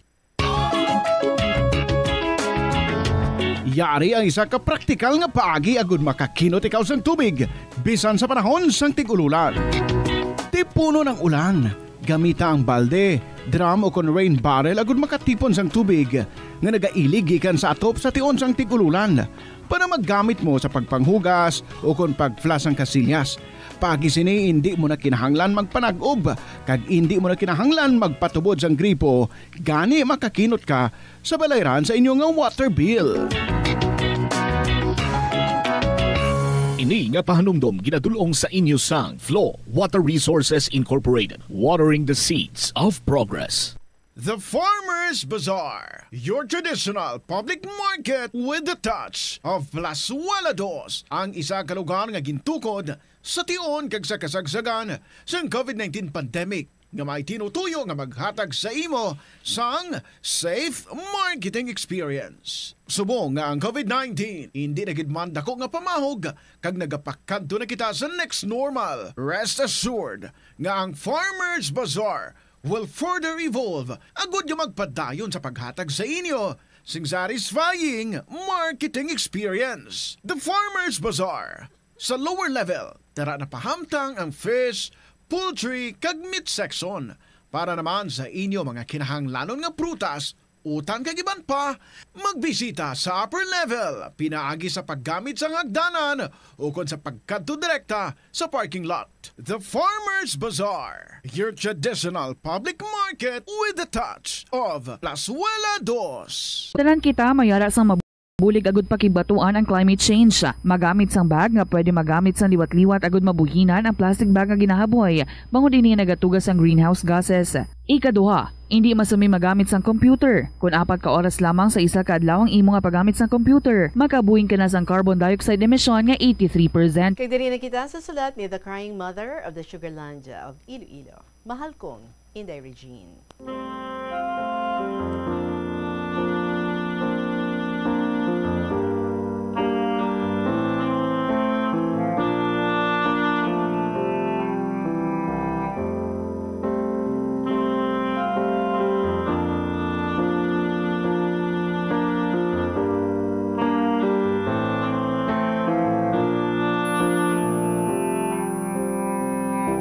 Ang kabuhi isang tao, tama kamakatalanhaga. Waay sa nakapakot, kung ano ang mangin matabo buwas, sa sunod adlaw, kag sa paraabuton. Ang mahal nga makaako gidlang, yan nakamaan. Nagapreparar kung ano, kag paano kita magahulag sa sosyedad nga ato namataan. Inday, malipayon nga panamyaw para sa imo pamilya, sa 3 mo ka anak nga puro tongue twister si anda mga hayo. Sa tanan nga letter senders ng KLP, sa mga avid listeners, kay sa katapo sang Bombo Radio. Jaduman imaw ninyo si Crying Mother sang Sugarlandia of Iloilo sa kasaysayan nga may hashtag military reception. In the reg, sa amon lugar, sang dekada 80 hasta 90, hasta karang 2000, waay gidti nakagraduate sa kurso nga criminology. Waay man ti naga-apply sa Army, sa PC or Philippine Constabulary, o kung bisan gani, security guard tita. Man, nagtanong tana sa kaisipan ko sang bata pa, nga kung police or army man, tama kaisog da asanda. Man may pusil. Ti, kung may mag-adto gani nga police sa barangay sadto, tama gita na, yaamon kahadlok. Kag sang una, waay nagataka sa umaya police or army man kung waay tiralagson o darakpon. Yang mga pamalay kanamon inday tama pakalaka antadanay. Bakulod kag sapa ya igutlan ka pamalay. Doro paya kakahuyan, malapad ya kakugnan sa bukid. Amugani ngaya atop ka pamalay lunsay kugon. Kunsin gani iatop ka imo balay, manggaranon don timo kada inday. Kagwaay pati elektrisidad, kingki ya suga, kahoy ya ginagatong, uring ya ginagamit pamalansya. Amo kadaa kasimple ya kabuhi katawo sa amon lugar inday reg.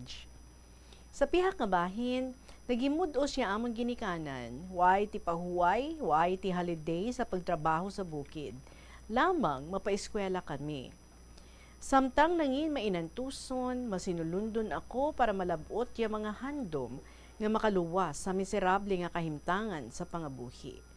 Mangin mapalaro nako nga ginubayan kaaton mahal nga Dios, nakakurso, nakasulod sa permanente nga trabaho sa gobyerno, nakapamana, ginbugayan ka 3 ka kabataan, 1 ang lalaki. Nangin masinulundon man nga bata ang amon bugto nga lalaki, maukod mag-eskwela, bisan pa nga ara lang tana sa average level sa klase. Nag-graduate tana sa elementary nga may award nga Boy Scout of the Year. Peperme tana nag-join sa scouting activities, karanggamay pa. Mahilig sa mga pusil-pusil nga hampangan. Bisan paklang kasaging ginahimo nga pusil-pusil. Pag high school doon, ginpamangkot namon kung ano yaan na handom mag-college doon tana. Sabat na, makriminology ako nay. Sabat ko, abaw anak, amo gidaaya, hindi ko magustuhan nga kurso. Hindi takon gusto magpulis o military timo. Nahadlok gitakon kadaang nga kurso. Kaduro ka pwede mo pulian anak, hindi lang daw nagabit-bit ka pusil. Pero inday naman an ko man, nga kung ano yahandom ka bata mo, kinanlan mo, suportahan.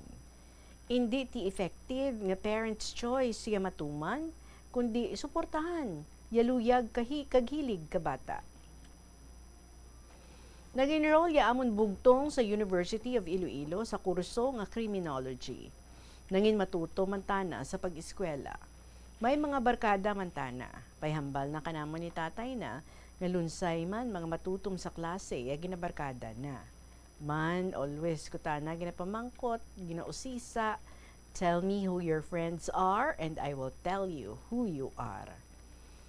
Hay, barkada, amo ya may hanggad nga influence sa pag-eskwela mo. Inday Reg, mayad man kini ka-graduate ya amon bugtong sa college nga waay kami ginbudlayan. Ginasubaybayan ko yung mga activities na, bisan sa boarding house na, ginaadtunan ko kag usisaon yung landlord na. Nag-enroll tana sa isa ka review center para sa board exam. Nakita man namon nga nagatuto man tana sa pag-review. Matapos siya 4 months nga pag-review, nag-take tana ka board exam. Sobra man niya amon pangayo sa mahal nga Diyos, nga ubayan niya amon anak nga mapasara niya PRC board exam. Nagpauli tana sa balay, pagtapos exam, pakuribong sa kwarto, hulat ka ana result. Ara lang man tana, nagapalipas sa oras or tambay sa palibot namon. Pag-release ka board exam result, abaw, lagabong tana. Failed. Nagaparang luya, doon di ka maan kung ano doon niya padulungan na. Isa ka bes, serum doon, way patana sa balay, manaanad kami nga kung ara lang tana sa balay, dapat pag serum doon, ara gid sa sulod balay. Gintawgan ko, sabat na. Nay, dyan lang ko anay paliwaliwa sa amigo ko, sa piakalye Inday Reg, nabalaka gid kami kaamay na. Ginbatsyag na gid ya failure na sa board exam. Ang hambal ko, tata, duro pa nga chances para mapasaran mo ya board exam. Review kaliwat. Dublihon mo ya pagtulok sa review or pagtutok sa review para mapasaran niya board. Nagligad ya sinima na Inday, nagkunon niya bugtong kanamon, nga hambal na, nay, mapa-enroll do lang ako sa nautical Sabat ko, ay ti, nag-change ya desisyon mo? Karang una, amo daa-daa ya handom ko para kanimo, para mangin seafarer ikaw, ugaring kay ti, imo tana handom mapulis gid. Sabat na, second choice ko man daad mang nautical. Ti hayway man ko kapasar sa PRC board, ti man nautical do lang ako Inday dawaay man kami ti isabat sa plano kabugtong namon. Ginaisip ko, natapos na ya 4-year course sa criminology, dayon, dasun another 4 years duman sa nautical. Aba hambal ko, sa kalawig gid tinuig na sa college. Sabat ko, tata, isip-isip gid anay ti malawig. Ano gid bala ya mayad mo himuon? Ma-review kaliwat para sa criminology board o kung maeskwela another 4 years sa nautical. Siguro Inday, nakadesisyon man tana nga mag-push sa review. nga tingwaan liwat nga mag-take ka board exam. In short, Inday Reg, nag-enroll ta na liwat sa review center. Naghimakas sa pag-review. Ara lang dira sa Tabo Kabombo Radyo ang anda centers ang una, Inday. Siguro na challenge gid si Bugtong nga way tana makapasar sa first board exam na. Gani, nagdoble kayod gid sa ikaduha nga pag-review. Inday adlaw ka board exam. Bilang nanay, hindi man ako mapahamtang. Pangamuyo lang gid ya mahimo ko para sa amon bugtong nga lalaki. Kag Inday, ara tana nagpabilin sa city samtang ginahulat ya result ka board exam. Nag-apply si Bugtong sa isa ka mall bilang bagger. Hasta nga ara doon niya schedule i-release yung board exam result. Nagtawag ta na kanakon nga, Nay, salamat, pasar doon ako. Inday, dumalabot ko ya langit. Sobra nga pasalamat sa mahal nga Diyos. Nagpamisa kami, kag naghanda gamay nga igma para sa pamilya. Sa mga classmates kag friends ni Bugtong. In short, Inday, nag-apply si Bugtong sa PNP. Duro nga luha ko yan na usik sa pakitluoy sa makilala nga makabulig sa bata namon patigayon nga makasulod sa quota ka PNP sang tuig nga ato. Because many were called, they were all qualified, yet only few will be taken. Thousands si applicants, pero daw 250 lang sadto ang quota. Inday adlaw gabi pangayo ko kay Lord nga itugot na nga madara si Bugtong sa quota. Kag nakita gid namon ya kasinsiro ka bata namon nga makasulod sa pulis. Aga hapon niya jogging na sa plaza, exercise, etc., etc. Preparation sa training. Inday nakaluyan gid. Sulod si Bugtong sa quota sa PNP. Nalipay gidyatanan, mga pakaisahan na sa uma, happy gid, hay may pakaisa dun sanda nga pulis. Si Bugtong, nga una nga naging miyembro sang Men in Uniform, Inday Reg. Adlaw ka anda graduation, gintawgan kami ni Bugtong nga ma-attend, kay malantaw kuno kami ka reception nanda, Inday. Di excited man kami ni tatay na.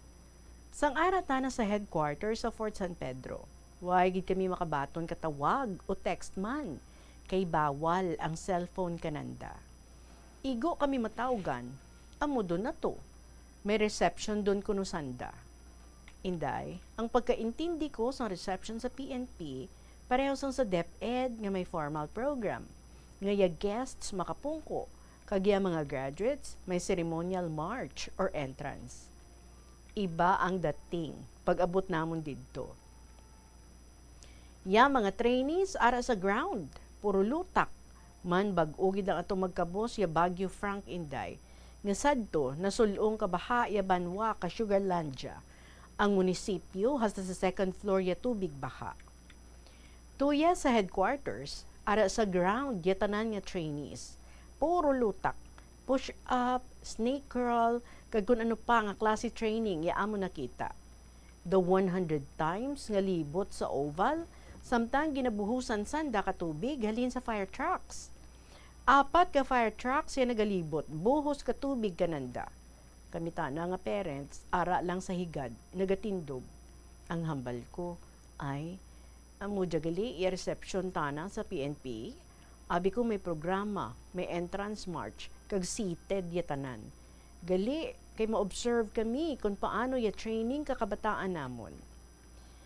Inday, do nagturo gidyaluha ko, samtang nakita ko ya isa ka trainee nga natumba sa ana posisyon. Waay gid tinagmind, bisan isa nga nagpatindog. Kay do nalipong siguro, hindi ko no pwede, kay silutan sanda. Dapat ko no, taga-medic ya ma-rescue. Naluoy pagid ako pagsinggit sa microphone, nga dalagan ka mo sa parents nyo, mag-hug, kiss, balik insigida sa posisyon.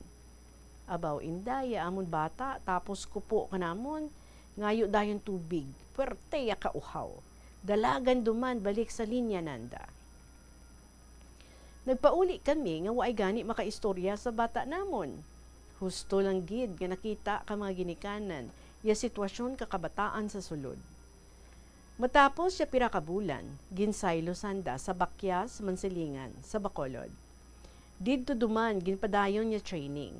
Do 6 months gid nga ay duman ti contact si bugtong kanamon kay bawal cellphone kananda. Ang hambal ko, kung sarangan daa ka iba, sarangan man daa ka amon bata i training. Nag-abot ang adlaw kaanda Family Day, gintawgan kami nga ma-attend. Kag nagroro kami ni tatay na, imawya, duha na kalibayon, kag si Lola Nanda. Excited man niya mga libayon ni Bugtong nga makita magurang Nanda, nga pulis dun. Amuman si Lola Nanda, nga amudaan nga lola, ya nagabantay kay Bugtong sang baby patana. Kag si Bugtong, amo ang first apo nga lalaki in Reg. Pag-abot namon sa Bakyas, Mansilingan, sa anda nga Regional Training Center, mansigkup anay kami in Reg. Nagasakot siya kalipay kagaluoy ko sa bata namon. Maniwang, kalbo, maitom, gaguro at tulan na sa liog. Tama kaniwang, hambal ko. Ti, kumusta tata? Nasarangan mo man, ya 6 months grabe nga initial training pa lang? Tama kaniwang kanimo? Gakadlaw lang ta na inday, sabat na, sarangan gani kaiban, ako pa. Anad dun takon taklad sa bukid, tuya ka naton. Limitado, abi, yakaon na mo nay, dara sa training. Ano pa, waay ti isa nga waay nagniwang. Si nanay nga amuya nagabantay kay Bugtong karanggamay pa, nalipay man. Proud gid malam, nga tana pa lang niya may apo nga pulis sa amon nga lugar in Reg. Masadya kami nga nag-igma nga urupod pamilya sa kada table. Ang agot ko nga sadto nasa elementary pa lang, happy man, kay gintawan ka magurang na kasweldo na doon. Kay bisan sa training pa lang sanda, pero nagasweldo doon. Ang isa ko gininday nga hindi malipatan ang hambal ni Bugtong. Nga nay, sa sweldo ko nga inersyal, ipatakod ko anay kasuga sa balay nanday lola. Hay nagpangako ako kay lola nga makasweldo gani ako, patakdan ko kasuga ya balay nanda ni lola. Maninday, bag-o palanggid nag-abot sa amon barangay ang electricity sadto. Ti, ang balay nanday nanay, ara pa sa medyo sa rudlon, marayo sa karsada. Amo nga medyo hanggod iya gastuhon magpatakod ka kuryente, labot sa anda balay. Ti, natigayon gid, nalabutan sang suga ang balay ni Lola Nanda nga si Bugtong nga nagasto, bakal kay electrical materials. Sa lakto din day, nagtapos training si Bugtong sa PNP, ginassign tana sa isa ka banwa sa Negros. After 2 years, gin-transfer tana sa Kalibo, Aklan. Kag medyo marapit doon, mag-uli tana sa amon. Sang urihi, na-transfer ginmantana dya kanamon sa banwa ka Sugarlandia of Iloilo. Kisa inday, ginasugilanon ko si Bugtong. Nga ayhan, naintindihan mo dugid subong. Kung insa nga super higpit, super disiplina, si tatay mo kanimo sang una. Nga hindi gusto si tatay mo mag-adto kaw sa mga baylihan kun gabi. Nga hindi pwede kaw magbarkada, mag-intra sa inom, sigarilyo. Hindi pwede nga masiruman nga waay pa sa balay. Ayhan, kung waay mo ginsunod, jatanan nga disiplina ka amay mo, siguro, waay kaw maging pulis subong. Kag dapat mo halungan, ya trabaho mo, kay dugo kag balhas, ya puhunan mo, hasta nakasulod sa PNP. Inday Reg, ang tanan sa aton kabuhi, gindisenyo gid ni Lord. Nagapasalamat gid ako sa aton Ginoo nga ginatawaan niya kakaayuhan ang amon kabataan. Salamat Inday Regine sa imo pagbasa ka akong sulat nga may hashtag military reception. God bless sa imo pamilya. Sa gihapon, crying mother sang Sugarlandia of Iloilo. And PS, basahan naman sa adlaw nga Biyernes para sigurado nga mabatian ko gid. Salamat.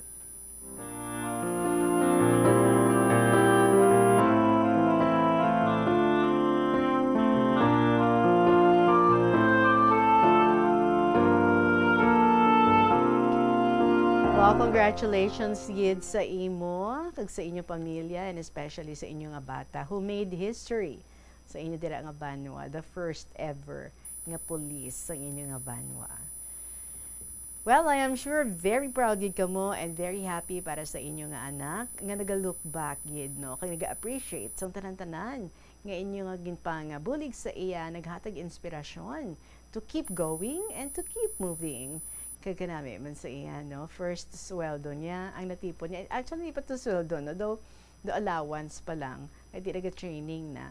Pero kanami isang ginkatuan sang iya nga training allowance nga gintuman niya ang iya nga promesa sa iya nga lola nga patakdan sang electricity. Kag dako gid ina, no, nga comfort para sa iya nga lola nga naghatag sang tuman nga pagpalangga sa iya bilang first apo nga lalaki kag amugid, no, ang nagatipan sa iya sang gamay pa siya. So once again, congratulations and thank you for sharing this beautiful stories ng inyong nga family diri sa kahapon lamang program. Alas 2:54 ang aton nga oras, magapanambalik kita pagkatapos ng pila ka mga importante nga mga pahibalo. May kilala ka bala nga mga bata nga mahilig sa video games? Nagausik bala ini sang inoras sa paghampang sang iya ginakaadikan nga games. Isa ka pagtuon sang American Academy of Pediatrics ang nagapahayag ngang sobra-sobra o kun inoras nga pagtener sa paghampang sang video games ang makadulot sang depresyon, anxiety kag manubo nga grade sa eskwelahan. Suno sa mga eksperto, halos 9% sa kada 3,000 ka mga elementary students sa kada pungsod ang makabig pathological o kun addict sa paghampang. Makabig nga pathological o kun addicted ang isa ka estudyante kung nagaapekto na ang paghampang sa iya nga pag-eskwela. Dugang pa sa among nga pagtuon, ang ka-addict sang isa ka bata makapabudlay sa iya sa pagkontrol sang iya impulse. Kaangot diri, ginpanugyan nga dapat hindi magsobra sa isa ka oras kada adlaw ang gastuhon sang isa ka elementary student sa paghampang kag hindi naman magsobra sa 2 ka oras ang isa ka high school student. Sa eskwelahan, ang pag-practice ng good manners and right conduct ang makabulig sa paghimo sang positive, respectful environment para sa pagtuon. Nagapakita ini sang pagtahod hindi lang sa mga manunudlo kundi mangin sa imo mga classmate kag sa school community. Mag-abot sa eskwelahan on time. Ang pag-abot sang late sa klase kag sa aktibidad ang nagapakita sang kakulang sang respeto sa oras sang iban. Magpamati sa imo maestra o kun maestro samtang nagadiscuss sang lesson kag sundon sang maayo kun may yara sang instructions. Tawgon nga ma'am o kun sir ang imo teacher o kun staff. Kung may pamangkot, ibayaw ang kamot, agud mahatagan ikaw sang kahigayunan nga makasabat. Maggamit sang please, thank you kag excuse me kung nagaistorya sa imo classmate o kung sino man ang imo ginaatubang. Likawan ang pagpanunlog, pagbuli o kung pagpanginsulto. Mangin maayo kag may respeto sa isig kapareho. Mangin matinlo sa classroom kag school grounds. Ibutang sa basurahan ang basura kag indi pag-ihaboy sa bisan diin lang, ilabi na sa sulod sang classroom. Respetohon ang propiedad sang eskwelahan. Halungan ang mga libro kag supplies kag likawan ang mangguba sang pagabutang nga wala mo ginapanag-iyahan. Mangin focus sa pagtuon kag likawan ang pag-istoryahan na isang classmate samtang nagadiscuss ang imo maestra o kun maestro sang inyo nga lesson. Likawan ang iba yung mga istorya sa Lunes na and we're looking forward sa pag-interview sa kay Gwen sa 4th District nga gin-honor niya ang iya nga father. Amo nang iya nga gin-share sa istorya niya nga nagdaog diri sa kahapon lamang program. So we'll be waiting for her buwas kabay gid nga makalabot ka diri sa istasyon sang Bombo, Gwen sang 4th District. Again, for your own stories, you can share through email sa bombo_iloilo@bomboradio.info or sulaton sa gihapon ang mga kasaysayan and then ipadala lang sa kahapon lamang program DYFM, Bombo Radio, Iloilo, Sky City Tower, Mapa Street, Iloilo City. Let's get inspirations and motivations from each other's stories. Sa liwat, check ta ang ating Christmas countdown. Christmas is a time for sharing, giving gifts for everyone. What matters now is this Christmas we share the love.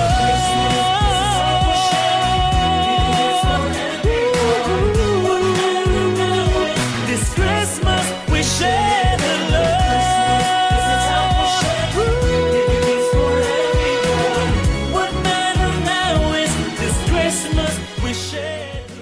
Mga kabombo, 27 kaadlaw na lang, kag Pasko na, pwede na kaamat-amat mga ingredients para sa Noche Buena.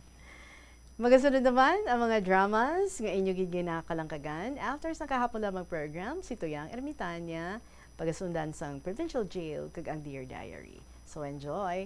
Madaming salamat sa inyo. Balikay kita tomorrow sa gihapon ni ninyong alagad, si Tita Regine, para sa kahapon lamang program. Salamat, Gid. Good afternoon and God bless.